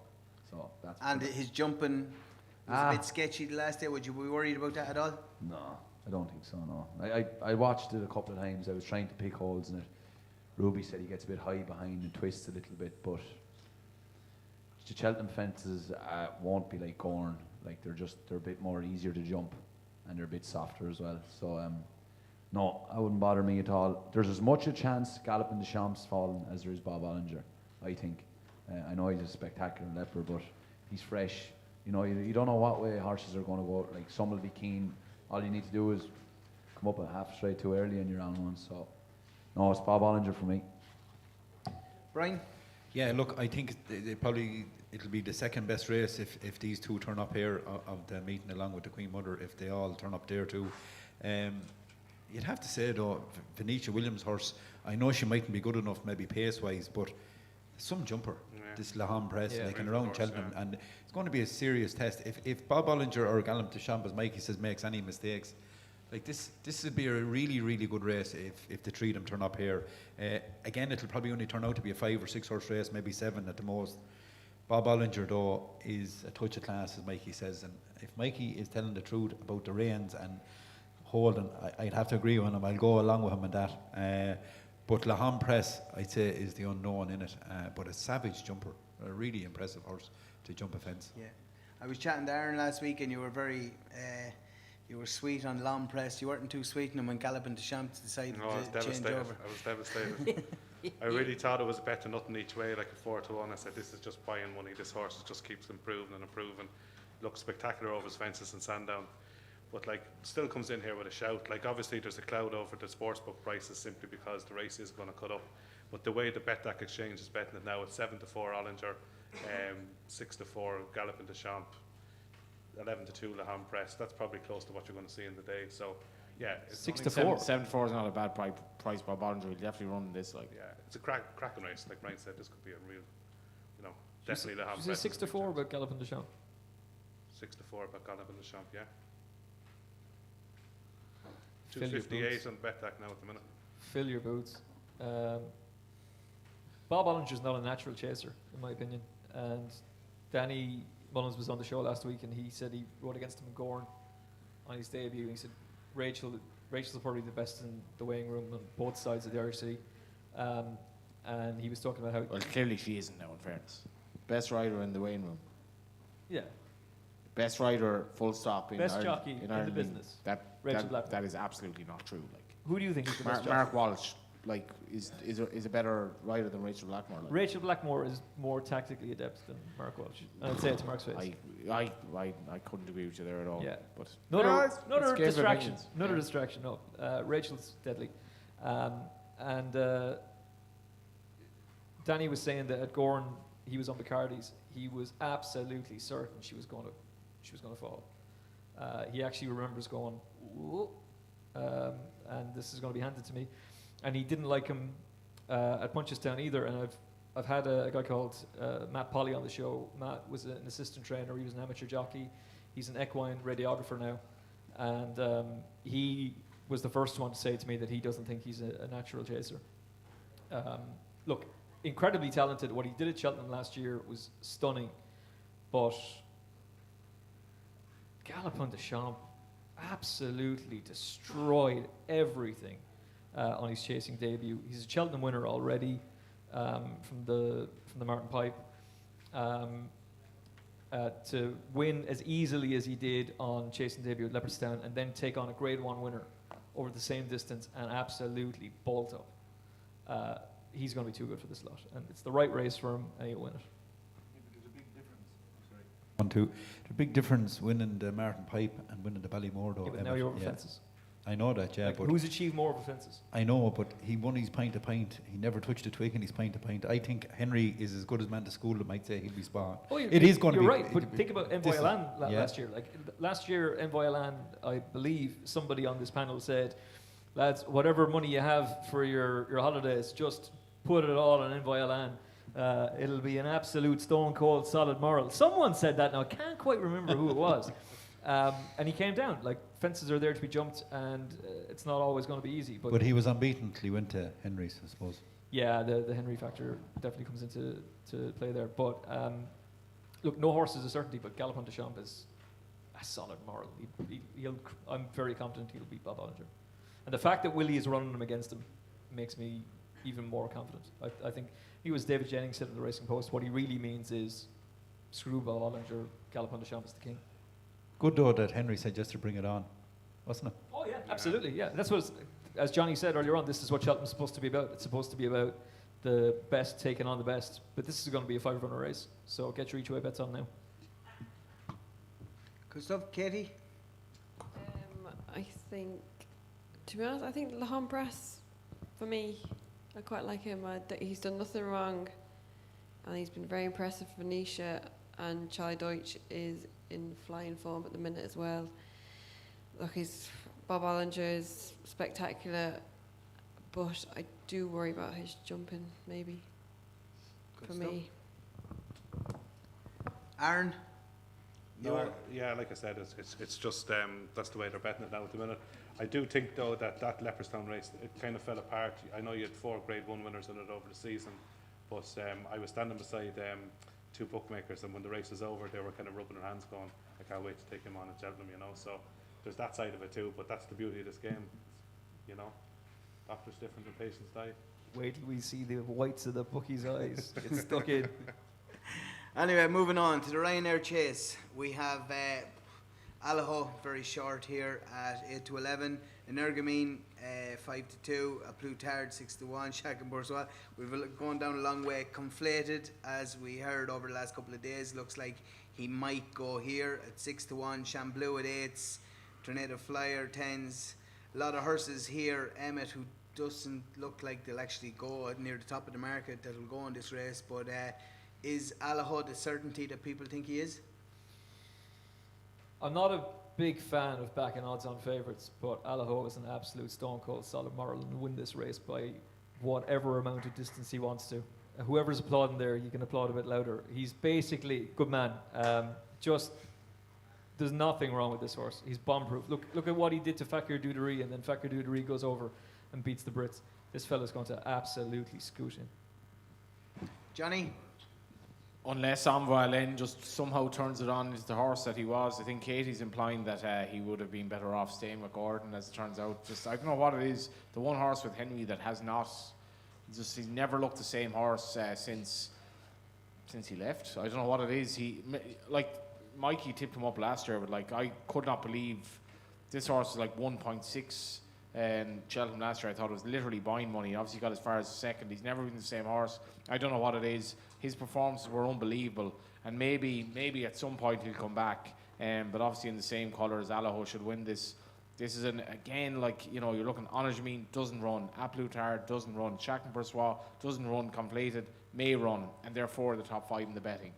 So doesn't run. He wants to run in the Gold Cup. Yeah, it's a fight between the owner and the trainer. And Gordon will get his way. I think Envoy should probably run this race rather than the Champion Chase. Spoke to Henry after he won at Leopardstown, which is one of the worst Grade 1s I've ever seen. It was a terrible race, and he was kind of like, implying, well, you know, what's his form to show that he's as good as he is anyway? And maybe that's the case, but the way Gordon spoke about him, I do think he just hasn't shown it for some reason since. I don't know, he's probably a little bit quirky. Katie no more, but God, he looked some horse up until Cheltenham last year. Katie, just on that, was Envoy Allen as good as Gordon made him out to be? Like, because his Ballymore form doesn't really show up too good either. What do you think? Yeah, I think, well, we all thought he was the real deal now, and a couple of years ago, we thought he'd be a Gold Cup hope one day. And we always thought he'd be a 3-miler, out and out stayer, but I don't know whether Henry, he obviously thinks he's better over 2 mile, but for me, if he was going to run in a race this year, it'd probably be the Ryanair. I wouldn't go Champion Chase with him now. I'd love to see him in this or the Gold Cup, to be honest. And look, it'd be great to see him show how good we all thought he was. To be honest, it'd be great to see him bounce back, but it doesn't look likely. I think Allaho is penalty kicking this. If you take out Energamine, A Plutard, Chacun Persois, it's a very weak race after that. I think Allaho is an absolute certainty. Mikey, do you put the leg over him at home, or? Not recently at all. I rode him a good bit earlier on in his career, over hurdles and stuff like that at home. He was a bit keener then, but he's a great ride. Yeah, he's a certainty. As Johnny said, a bit of a farce of a race, really. You know what I mean? Should be running the Gold Cup or something, or the Queen Mother. But yeah, hello. Brian? Yeah, I was in Punchestown today. He won, I think, Asterion for Lange. In fairness, was going to cruise in that day if he had to get around, but he doesn't get around too often. I suppose the one horse in this race with a bit of value is if he goes here, is Janadel. He finished 2 lengths behind him that day. Now, Allaho, I thought that day when I was in Punchestown, looking at him in the ring, I thought he looked as heavy as myself. And I said, geez, he's not going to win here today, but he still won. And He's far better going left-handed as well. Like That's he's right, yeah. definitely like he'd be way better. And Great show. like it's only a matter of what will be second. I think the O'Learys have confirmed Conflade will go for this race, so he's probably rock solid. In fairness, he is going here, yeah. See now, Gordon, Okay. Gordon got his way in Leopardstown. He'll get his way again. Yeah, but they don't want to go against Gavin, seemingly. That's what the rumours is anyway. But Conflated or Janadil will now, if you back them, are reach way prices, you know, because it's non runner no bet. But no, Allaho will win all right. But we were just trying to find maybe who'd be second or third, you know. Yeah, anyone, Aaron, any value out there for an each way price and something to come second, or maybe back him without? No, well, personally, I thought Sham Blue was great value, but like the skeleton horses aren't inspiring your confidence just at the minute. Obviously, come closer to the time, it could change. But no, nothing that the lads haven't touched on. This will be another coupon buster on the day.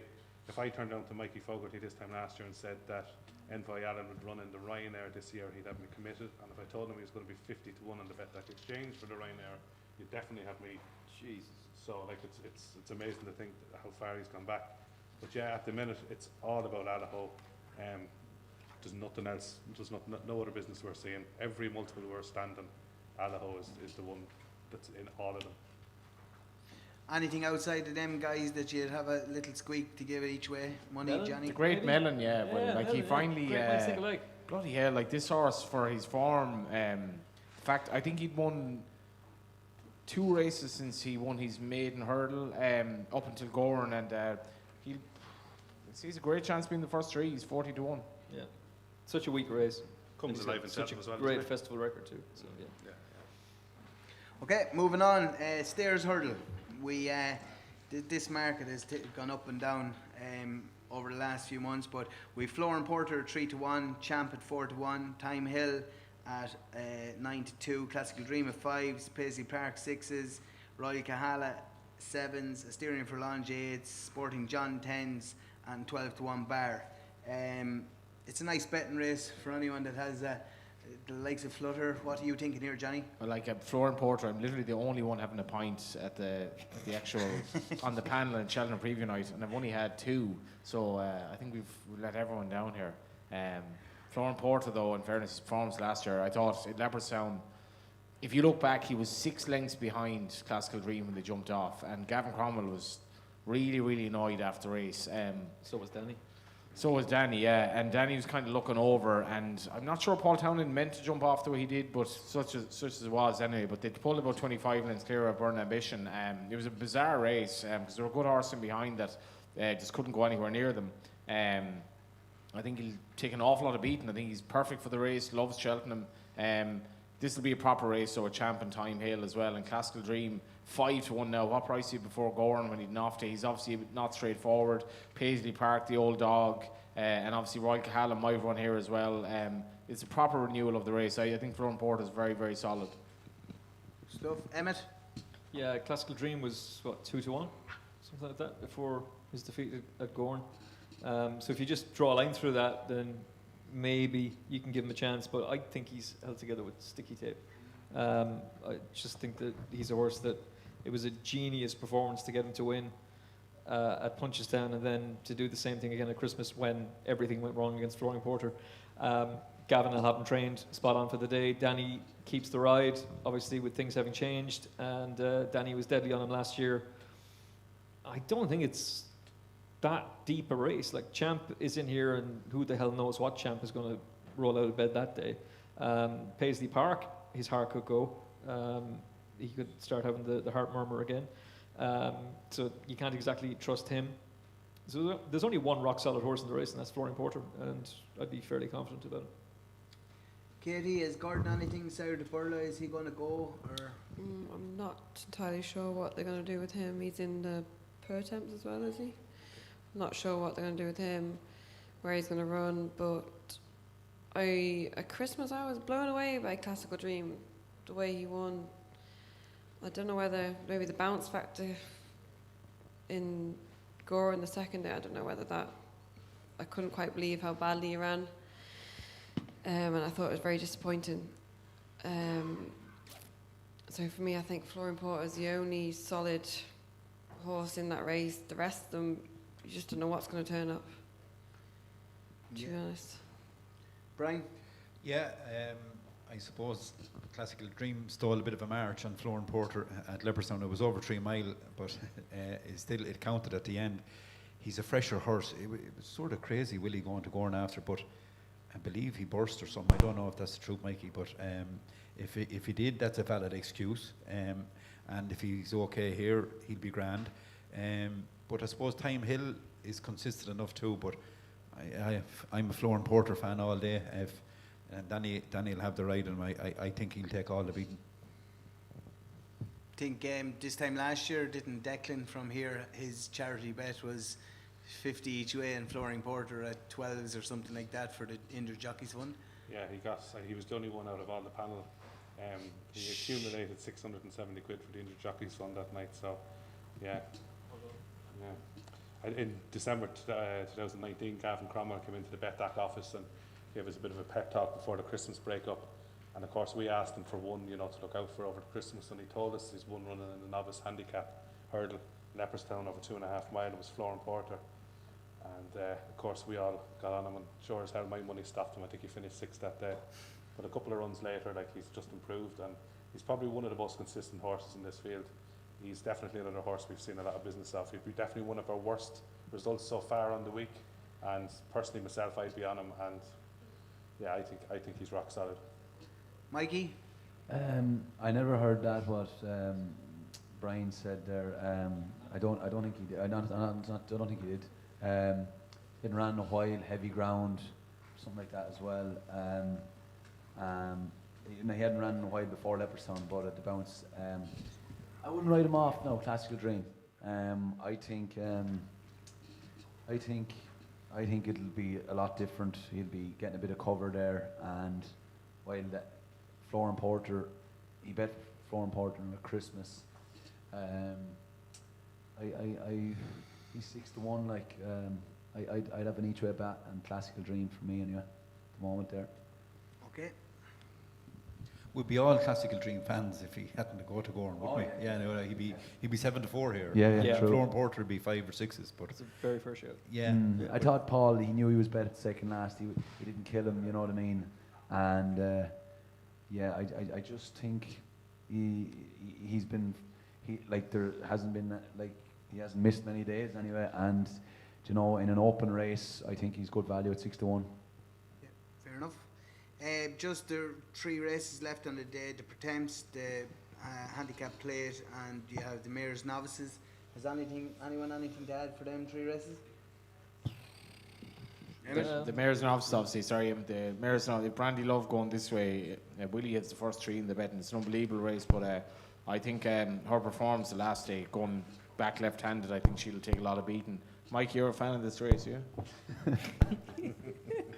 I thought I saw this race in Naas there a couple of weeks ago on Saturday. You did? Yeah. There's one of Willie's called Haya for Kenny Alexander, and I think she's a very big price, is she? 20s? We get 20s? Yeah, and Brandy Love is a great name, apparently. You'd probably know, Johnny. Wow. Apparently, it's a great name. Now, It's a great I name. wouldn't know anything about it, but I was told. Can you explain, Michael? I was told by. I was told by some people, by one or yeah. two of the lads. It was that- Davy Russell told me actually. Yeah, Yeah. He she's said, a film star in her own yeah. field. Yeah. In her own field, which is She'd write out a finish, like. Yeah. She'd do that. a lot of euphemisms. You can't say anything nowadays. The poor 2 Johnnies are gone. Sure, like if I said something now, I could be gone You've too. only got 3 days. Huh? You only got like 3 days. I was a big fan of Statuaire, and we talked about the Royal Bond earlier on. I thought Statuaire was incredibly unlucky that day and somehow managed to win. So what was the story with her the last day, Mikey? Why did she perform so badly, and is she still on track for Cheltenham? I don't know. It was a funny race, the Royal Bond, but I'm not sure why she performed so badly. But I don't know. I just the vibes.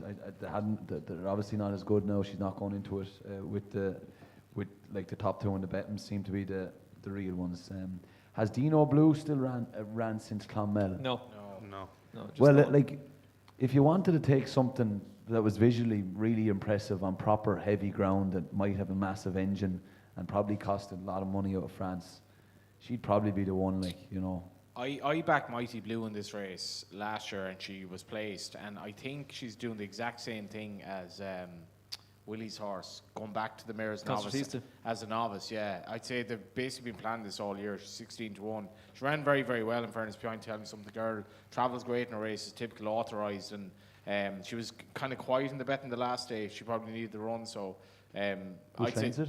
Joseph. Oh, Joseph. Yeah, so I'd say she's totally been prepped for this, going in as a second season novice. Yeah, I'll go with Haya. I think that was a very impressive performance of Ferryhouse last time. I'll go with that Dino Blue. I like the look of that. I love Clonmel heavy there, and hit the line, and Clonmel isn't easy on heavy ground. Yeah. And Kate, Mark probably loves that mare, does he?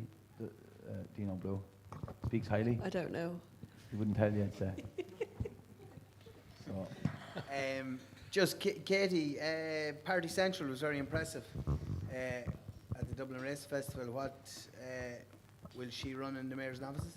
I'd say so. Was she in the Coral Cup as well? Is it? Or something? She's in the Coral Cup as well, yeah. I'd say she'd probably take a chance here. To be honest, I'm not entirely sure, but I say she pulls herself up if she's in front a bit. She's done that a couple of times. I think she did it in Punchestown. Humble Glory was second to her. She went off a long way clear, and she looks like she doesn't do much out in front, but I'd say there's plenty left up her sleeve, and I wouldn't be too worried about her against the good Willie horses now. I quite like that Allegory Devassi. Yeah, I quite like her, to be honest. Out of all of them, I think she's she my was pick. my initial pick, actually. Yeah. Until Johnny started talking about porn stars. That was actually Mikey, in fairness. Yeah, I suppose, as Johnny says, Mikey Blue ran well last year, finished third, but like Ray had 106 on the flat. It'd be a good sort of GA story because Conor McManus, and I know Pascal Keelan is involved from Offaly. I'm not sure who else, but there's a few that buy the Capel Street Syndicate and had plenty of fun with horses, especially the one in Galway that Jesse trained one day at 66s or 33s. They all backed her, but you know, I think Johnny might have spotted something there, a bit of value. Only 3 or 4 runs over hurdles running in the Mayor's Novice, well handicapped. Yeah, good call there, Johnny. Good stuff. Anyone else for any of the rest of the races that day? Or we move on to day 4? Day 4. Okay, let's move on to day 4. Triumph Hurdle. Vauban, 15-8. Pied Piper, 9-4. Field Door, 5-1. Porticello and Dr. Paranesis, 10-1. Icar LN, 12-1. El Etat Tomps, 14-1. Night Salute, winner only on Saturday at 14-1. Teddy Blue, 16s. Emmet Kennedy. Yeah, I was at the Dublin Racing Festival when Vauban won, and I was very taken with the race, and turned to the lads and said, "We've seen the Triumph Hurdle winner there," but it wasn't Vauban, and it wasn't the second Fildor either. It was the third, Ilet Tom, having his first ever start for Willie. I thought that was a monstrous effort. He'll come on a ton. It's a very competitive race this year. They're going to be paying 4 on the day, surely, each way. And he's rock solid. I think he'll come on an awful lot for that run. Yeah, look at how Danny rode him as well. He was out wide for a long way. I expect him to come on an awful lot. Night Salute gets no love. He's unbeaten in 5, but he's a tiny little thing. But I can see him being a bit of a terrier and been involved in the finish. So if you want an each way bet, maybe Night Salute. But I think Ilet Tom is going to... He could be the one that's going to cause a bit of a surprise here. Brian?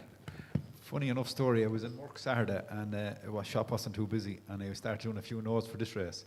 And lucky enough, I copped Night Salute in time before he ran at Kempton. And I had a note wrote out here, Night Salute, Milton Harris, form has worked out well. So lucky enough, I copped, he was running at Sandown at 2:30 or whatever time, and had a few quid on. And I don't think at a moment's sweat apart from the last. He'd have an each way chance, but I think the Irish is rock solid. Vauban, Pied Piper. Now, with 7 furlongs and only 2 hurdles in the last 7 furlongs, will it suit Gordon's horse better? Phil Dore. That's the thing, you know. There's, as we know, on the new course, Thursday and Friday, it might. He looked to be an out-and-out sort of a staying horse. I don't think he's the pace of Vauban, but in Cheltenham, he might just turn the tables. But Pied Piper looked very good visually in Cheltenham, so I wouldn't think it's a race now you could go and have a serious bet or anything like that. It's more a watch and brief. Katie? To be honest, Pied Piper, for me, was visually very impressive at Cheltenham. The first day in Punchestown, I heard Willies. They were very keen on Willies, and they couldn't believe that he got bet by our horse. And I think Pied Piper has come on a lot from that first run in Punchestown, and I think he'll improve again after Cheltenham. Fildor, I think he's an out-and-out stayer, and to win a Triumph, you have to have a horse that stays as well.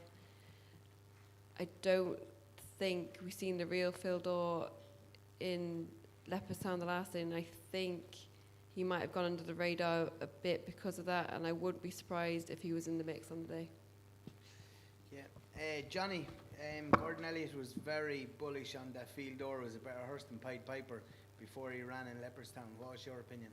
Yeah, I fancied him that day. Couldn't get over Vauban. I think it's my biggest shout tonight. I think Vauban's going to go off odds on here. He's going to collapse in price. His performance in Leopardstown was utterly insane.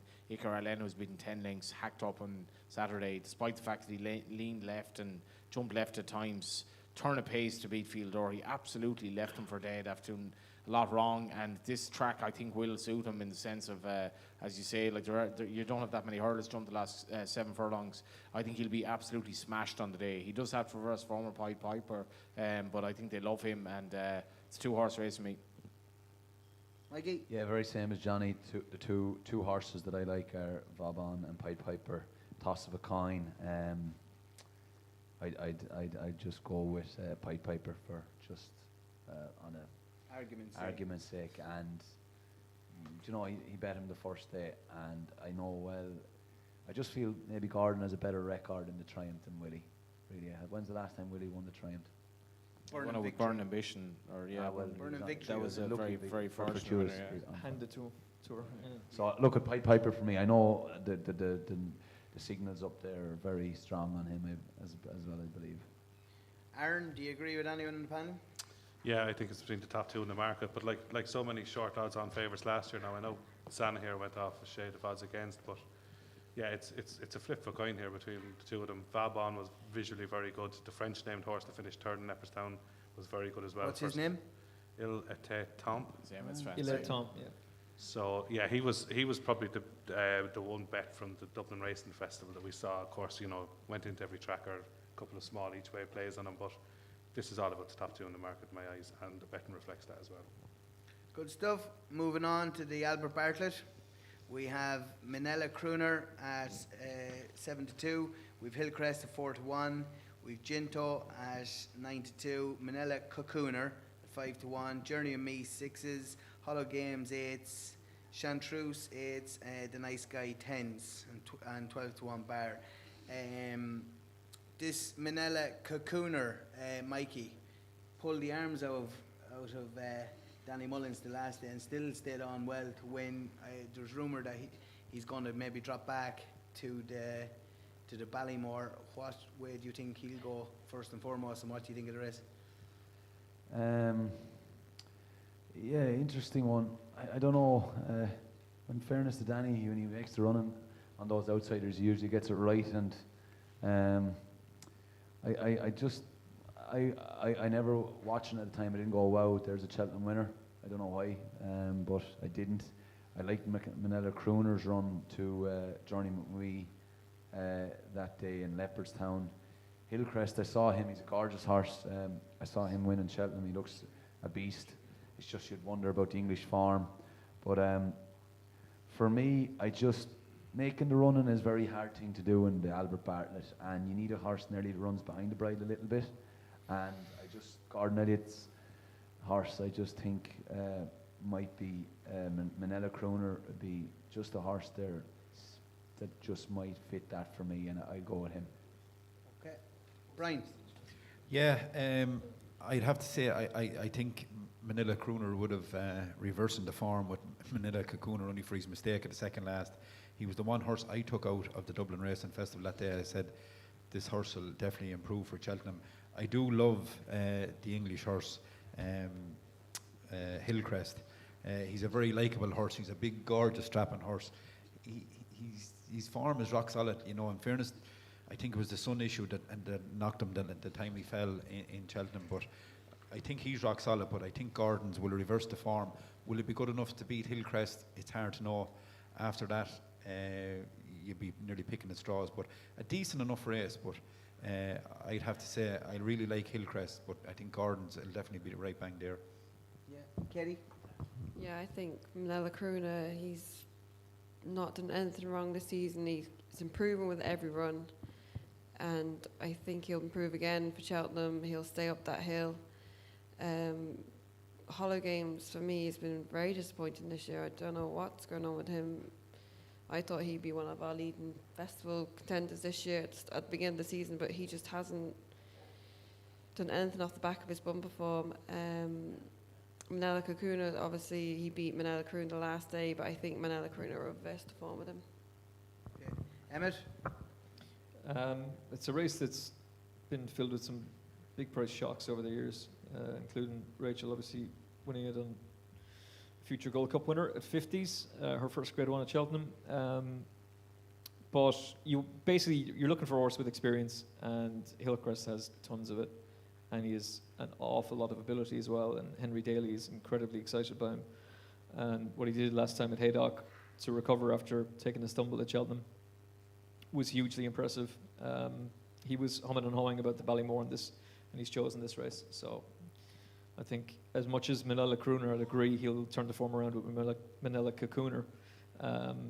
Thanks to the breeder for naming those horses those names. Thanks very much. That's made things real easy for all of us in broadcasting. But he really should have won the last day, and I think he turned the form around. I was a little bit concerned to hear Willie say, I'm not sure he has the class for the Ballymore, because Danny was talking about keeping him to that trip. So that would make me a little bit concerned about him as well. But Hillcrest is very, very exciting and just looks ready-made for this. So, Johnny? Yeah, I love Manila Kakuna's jumping at Leopardstown. He was spectacular at his hurdles. I'm not really sure why he should be short or longer than Manila Kakuna. Not a massive fan of John Allen calling everything after Manila. It's getting just a little bit tedious at this stage. But I'll imagine a lot of people will be putting Manila and then kind of doing a bit of a Katrina Carey on a slightly doctoring the second word to see if you can kind of get over the line. That was in the Sunday Independent on Sunday. But Manila Kakuna for me each way. Good stuff. Moving on, we'll actually move on. We'll leave the... For Mikey, what do you want? You don't know why he didn't run in Naas the last day, Sean Ryan's horse. He did beat Ginto going back, and I'm just wondering. Yeah. I know he didn't run well in Naas. Naas the last day, No, but I'm he was not a non-runner sure. in Dublin. You don't know. No, and I don't think I couldn't see him being good enough anyway. He bet Clinton on his bumper. It was a bit of a falsely run race, I thought, and I'm not fully sure now. But he is. Look at you. You don't know what he's a lazy sort of a horse too. So there could be a bit of an engine there, but I'm not sure. Right. But the back to Naas, like he was doing something right. Like he went off 2-1 from 5 the night before. Well, so. Willie, off the back of a good week, Willie had it the Leopardstown race week, like in Christmas. Yeah. But he's not a very good workhorse, yeah. Just one horse further down the market there, very highly rated on the flat, and just an English horse in Staghorn. Does any think that he has any chance each way? Yeah, I like him. I was very taken with his performance at Warwick. Obviously, he was taking a bit of a benefit of Nicky Anderson's horse, not exactly performing, but we're at a kind of crisis point, as Johnny was saying earlier on about UK racing and to a certain extent Irish racing as well, and particularly not getting flat horses into the jumps game like Isterbrack and Hurricane Fly, and yet here we've got Staghorn for Archie Watson, so this is the race for him, and I wouldn't put anybody off him. Yeah. Just we'll run through, we'll come back and we'll do the Gold Cup last. Just moving on to the Mayor's Chase. I know some of the lads are saying that this race shouldn't be held, but anyway, we'll go with Concertista at 9-4, Mount Ida 11-4, Ellie May 11-4, Rivia de Telbury won't go here. Zambella 10-1. The Glance Queen 10-1. Anyone, any opinion on this race? If the race was in, again, if we're in Ferryhouse, they wouldn't get any coverage of a Sunday. It's a stupid race. Ellie May we wouldn't be talking about it. No, Ellie May was unlucky last year because I've given Paul Townend, or sorry, Mark Walsh. I thought it was one of the poor rides he's given a horse last year. Yeah, great. Probably should have won the race. Wrong side, like. Yeah. Basically carried the whole way around the track, like, and basically a very tough race. Didn't have the rail. No, but sure, he was the wrong side of a horse jumping the wrong way, like. Oh. In my view, anyway. Right. Constantine is a little bit like going in with only 2 runs over fences. Mount Ida, if she can win this race the way she jumped last year, I'd be amazed, utterly amazed. Can't be Ellie May each way. The race shouldn't be run though. Yeah. Look, we have the race and it's there now, so there's not a whole lot we can do about it, and we want to have a bet on it. So Ellie May was very unlucky last year. She came up against Colreevy, who was in the form of her life. She'd won Grade 1 in the Limerick. She then went on to win the Grade 1 at Punchestown as well. And really, she's been brought along nicely. You can see what Willie's been doing with her to just peak her all the time to get her ready for Cheltenham. I think he'll be her number 1. She'll take the beating. Katie? I like ours, Mount Ida. I think, don't know how she won in Cheltenham last year, to be honest. Jack gave her a spectacular ride and he nursed around, and whether she gained confidence on the way around, I don't know, but it worked anyway. And I think this year she's improved a ton. She's been flawless in her starts this year, and to be honest, I think she's the one to beat. I think that was the race where, like, I've spoken to English bookmakers and English race scorers and English racing fans were like, sorry, what? Like, Mount Ida, a well-backed Irish favourite, could do everything wrong and still absolutely bolt up. And I think that was the time when British racing was thinking, God, we're in for a real struggle here. Like, Irish racing is just way ahead of us. That's when Brough Scott started going, we have to stop this Irish. Did Mount Ida trade at 1,000 at one stage? I think she did, yeah. I'd only €30. Yeah, €30. It's the Lambo parked outside there. Brian? Yeah, look, Ellie May, I suppose, is the best of the Irish, I'd say. I think she'll reverse form of Mount Ida, but the English horse, I think the Glancing Queen, finished very well last year over 2 mile in the Mayor's Hurdle, and I think over 2-4, she was second to last day to La Ham Press. So if he could advertise the form in the Ryanair, I'd say that Glancing Queen will shorten for Friday's Mayor's Novice Chase. So the Glancing Queen each way for a bit of value. Okay. Just Mikey won a race that's close to your heart, the Martin Pipe. Oh, yeah. How long ago was that? Have Go you on, Mikey. I got it 2014, Johnny. It was 8 years ago. Yeah. That's mad. I had my absolute... Does anyone have any opinion in this race, or is it one that we may wait for? I'd say you backed him, Emmet, did you? I had my bollocks on it. I backed in the following year. Yeah. Gallopin Deschamps went the same way, actually, same route. Yeah. No, Oh, it's a great. It was a cracking ride. It's a great race to actually have a punt on, that Martin Pipe, because Willie used to always drop back sort of a grade, a staying chaser into it there that just didn't win at Leopardstown or something. But you rode like the greatest staying chaser of all time. Like Don Poli Yeah, is the greatest, the the greatest. GOAT of all The time. goat. What a legend. Like just, he was, and he talked to you. Yeah. Monster. We'll move on here to we'll just take the Gold Cup now, and we'll come back to the Fox Hunters in a minute, because Mikey unfortunately has to leave now in a couple of minutes. So we'll just take the Gold Cup first really quick. We have a Blue Tard at 3-1, Galvin at 4-1, Manel Indo 5s, Allaho won't go here 8s, Protector at 8s, Album Photo 10s, Clonflated 10s, Tornado Flyer 12s, and a High Senior, who will probably end up going in the Brown Advisory. But the Blue Ribbon event, Johnny, who will you? Like, it's mad. I was kind of tipping up Galvin, and he's 4-1. Jesus, like, Galvin, I mean, the horse won basically the 4 miler, but I think he's very solid, to be honest. So, like, Album Photo is 10. It'd be very hard for him to go back and win it. Blue Tard was beaten by Manel Indo last year. It's interesting to see Manel Indo ridden by Puppy Power. Thought his prep the last year was very good. Galvin tempted for me, but I don't like it as a betting race at all. I think it's very tough. It's doesn't look a vintage renewal either when you've Galvin as a 4-1 shot, and I'm tipping him. We'll come to Katie next, because talking to you off air, Katie, one of your naps at the meeting is in this race. Yeah, I think Gavin is my bet for the week, to be honest. I think he won the National Hunt Chase last year, 3 mile 5, 3 mile 6. The step Not up, quite 4 miler. yeah. 3 miles, right? He'll relish that extra extended 3 mile 2. He'll stay up that hill like a good thing. I honestly think he's done nothing wrong this year, and he's beaten A. Plutard. He's ahead of him in the betting. He's beaten Menelindo. I think, for me, it's Galvin. I think this is going to be his year. Who will ride him? I think Davey will ride him. I'm not sure, but Davey's ridden him all year. He gave him a spectacular ride at Leopardstown, and I almost certain he'll keep the ride on him. Okay, Brian? Yeah, look, it's a very open race. But as Johnny says, 3 and 4 to 1 some of these horses is crazy. I don't think the English has much of a chance. Is there a forgotten horse here in Tornado Flyer? Yes.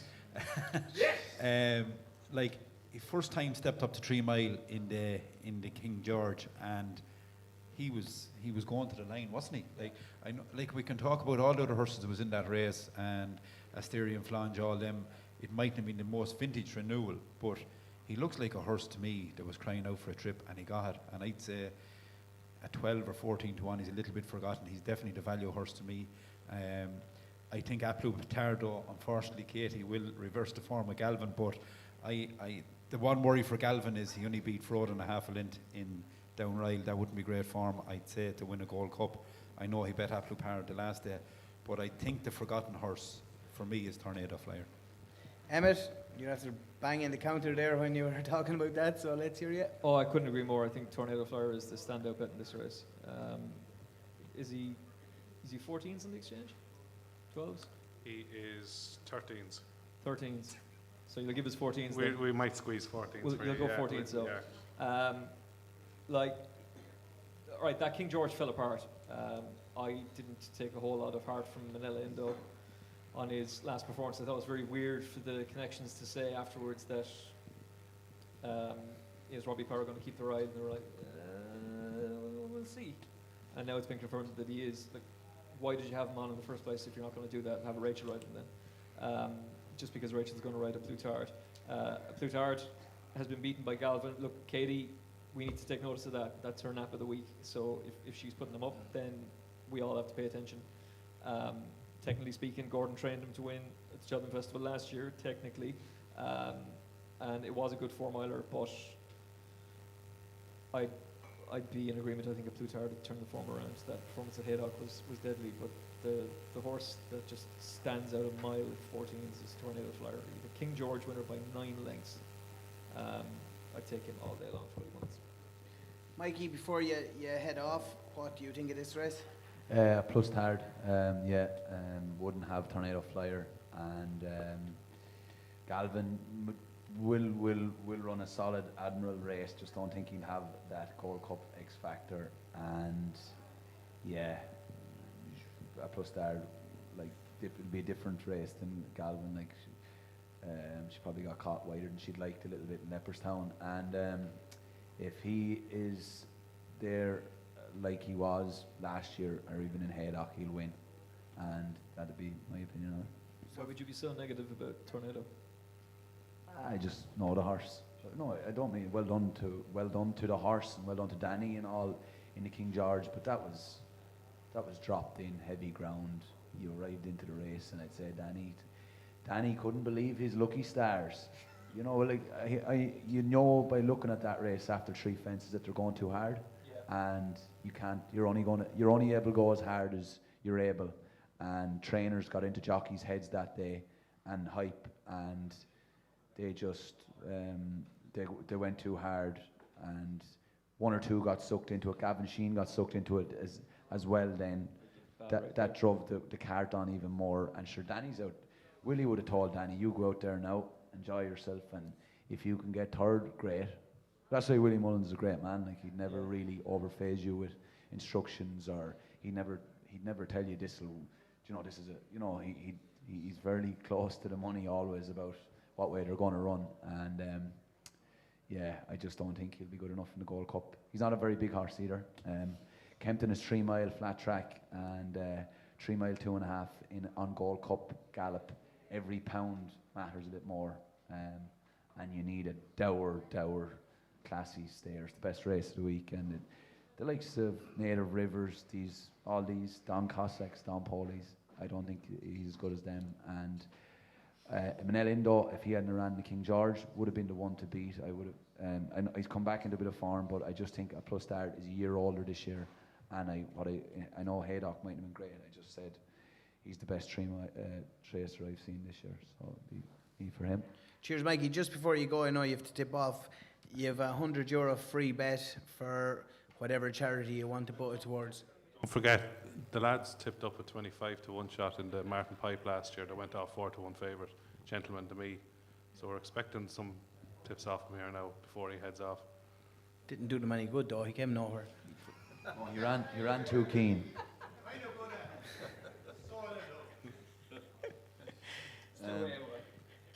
Yeah.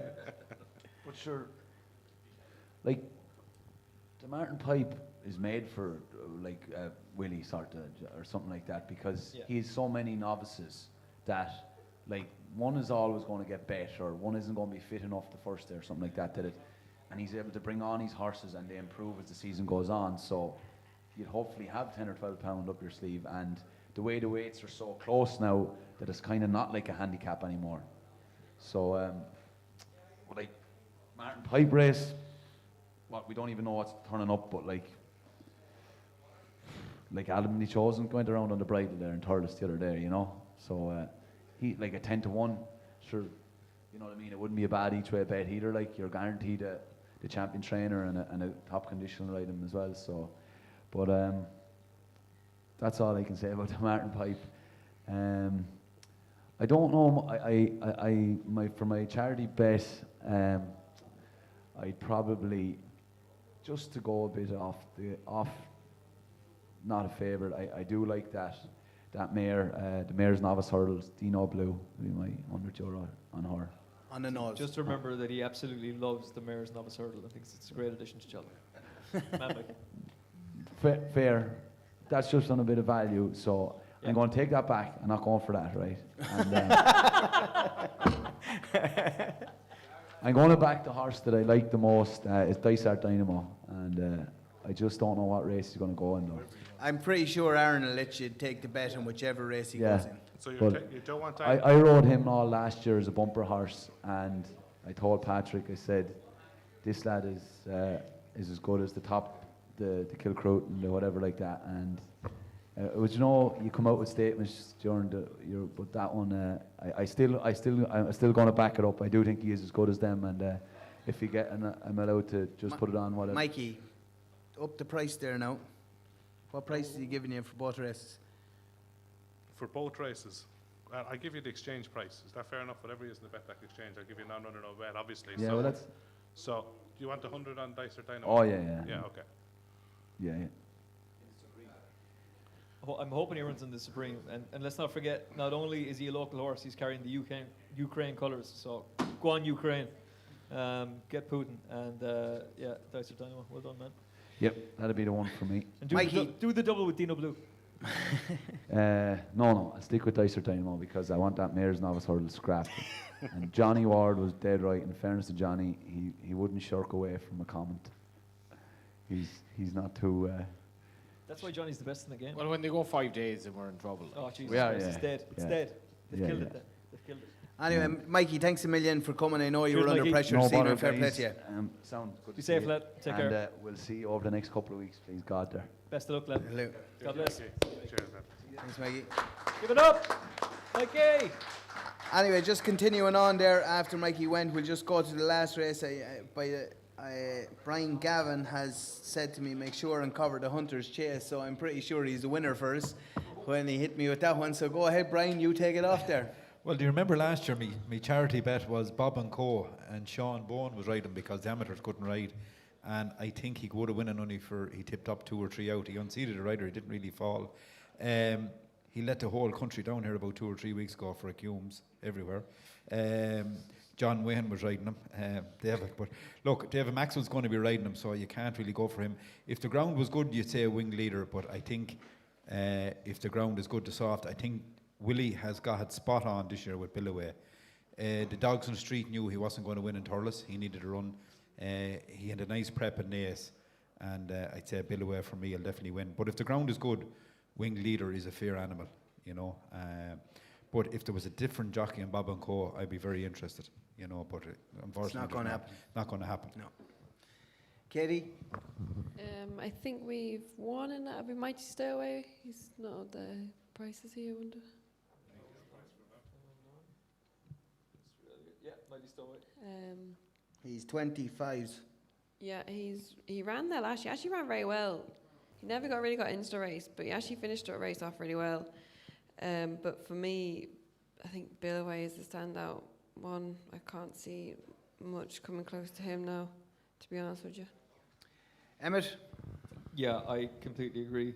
I think that this has been a proper plot-up job from Willie Mullins for Billaway, and I thought the quote last time out after his victory was, I promised the owner that we'd win him the Hunter Chase, and hopefully that will deliver that this year, and I think they will. He'll take all the beating. Johnny? Yeah, rock solid each way. Backed him last year. Couldn't believe he was beaten, but he's a really likeable horse. Always finds plenty of pressure. Rock solid each way.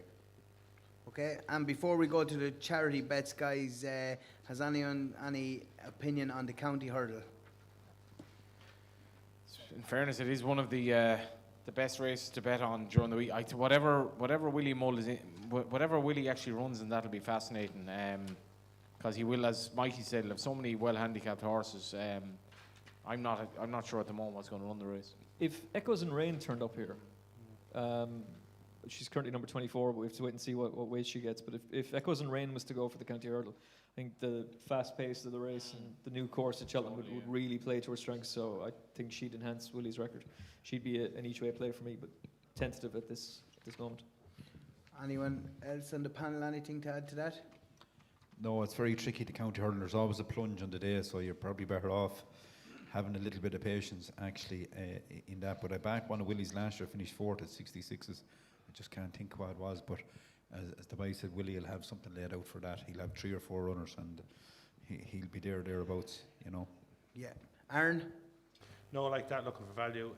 I know that JP horse that we were trying to think of in the car earlier on, Broomfield Berg, he's gone backwards a little bit since he looked like all over the winner in the November handicap hurdle, the Great Wood.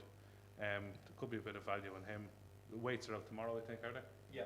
Yeah, so I mean, you know, you're not going to really make a decision until you see what's coming out tomorrow with the weight, so, yeah. Good stuff. Well, listen, we'll finish up here now with charity bets. Everyone has a €100 bet with Betdaq, kindly sponsored by Betdaq.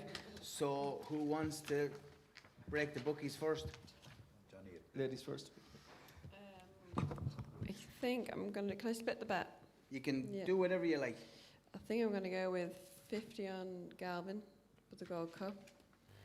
And I think I'm going to go with 50 on Pied Piper for the Triumph, please. Very interesting goals. Yeah. I'm going to go with American Mike, the stablemate, for the bumper. Yeah. Can I do a lucky 63? and an each way Cume. Do whatever you want. Happy days. American Mike in the bumper. Ginto for the Ballymore. Vanillier to win the National Chase. Flooring Porter in the stairs. I hope somebody's recording this now. It does come off like. I'll go in. It's on camera. Tornado Flyer in the Gold Cup. Mikey was talking shite. And listen, I had to wait for him. Do you see the cuts on his face? Man's a fucking nutter. And just for the crack, Adagio without the favourite of the champion hurdle. We're going grand Without, till that one. yeah. So we'll do a euro or a pound each way, lucky 63. Or actually, do a win lucky 63, feck it, swing for the fences, and then 18.50 each way, a Cume. Yeah. Beautiful. Thank you. hopefully we'll make a fortune for the Injured Jockeys Club. Yes. 50 each way double. Hot on Calore in the Arkle. And fast or slow in the county hurdle. Jeez, you were not messing about at all. Yeah. After slow county. Yeah. And hot on Calore in the Arkle, Willies. What about Budda? I'm going to do a €25 Trixie. Oh, up you by you. I'm going to do Hillcrest for the Albert Bartlett, Vauban for the Triumph, and Brave Shashka for the Grand Annual. Good shout, Phoenicia. What price you give me and then now, Aaron? I'll give you top price out there in the industry at the minute. That we won't hear until 2 weeks' time. We'll agree it up, but I'm having to fight the Guinness now in about 5 No, minutes. and for the prices. last year Declan here, Yes. unfortunately, he's not well at the minute, and he backed Florin Porter to win a few quid for the Injured Jockeys Fund. So I will just make a call on. He'll have 100 on the nose and Florin Porter again. Is that fair enough? Yeah. I presume lads won't mind. Is that all right? Yeah. Anyway, listen, that's it. Thanks very much to the panel. It was a very enjoyable evening. Hopefully, people at home and people here got a few winners out of tonight. Do remember to gamble responsibly as well. Huh? Like during Cheltenham. Oh, for goodness. Oh, Jesus. Drink. It's going to cost his as own much as you club want. money. Yeah, Anyone that knows him, he's not going to win this bet anyway. Yeah. Just let you know.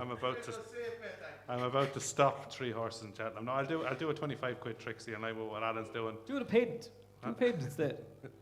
I'll do Billaway, Florin Porter and Manila Indo. Oh, okay. All right. Anyway, listen, thanks very much. Thanks very much to Brian, to Katie, to Emmet, to Johnny, Mikey, who's unfortunately have to go on, and Aaron from Betdaq. Appreciate the sponsorship from Betdaq for tonight, Aaron. Thanks a million. Cheers, Aaron. And really say thanks very much to the Well and Moat, and best wishes to Declan. Hope he gets better soon. Well Anyway, said. thanks very much, guys. And well done to the host. Great job from Budda. Well done.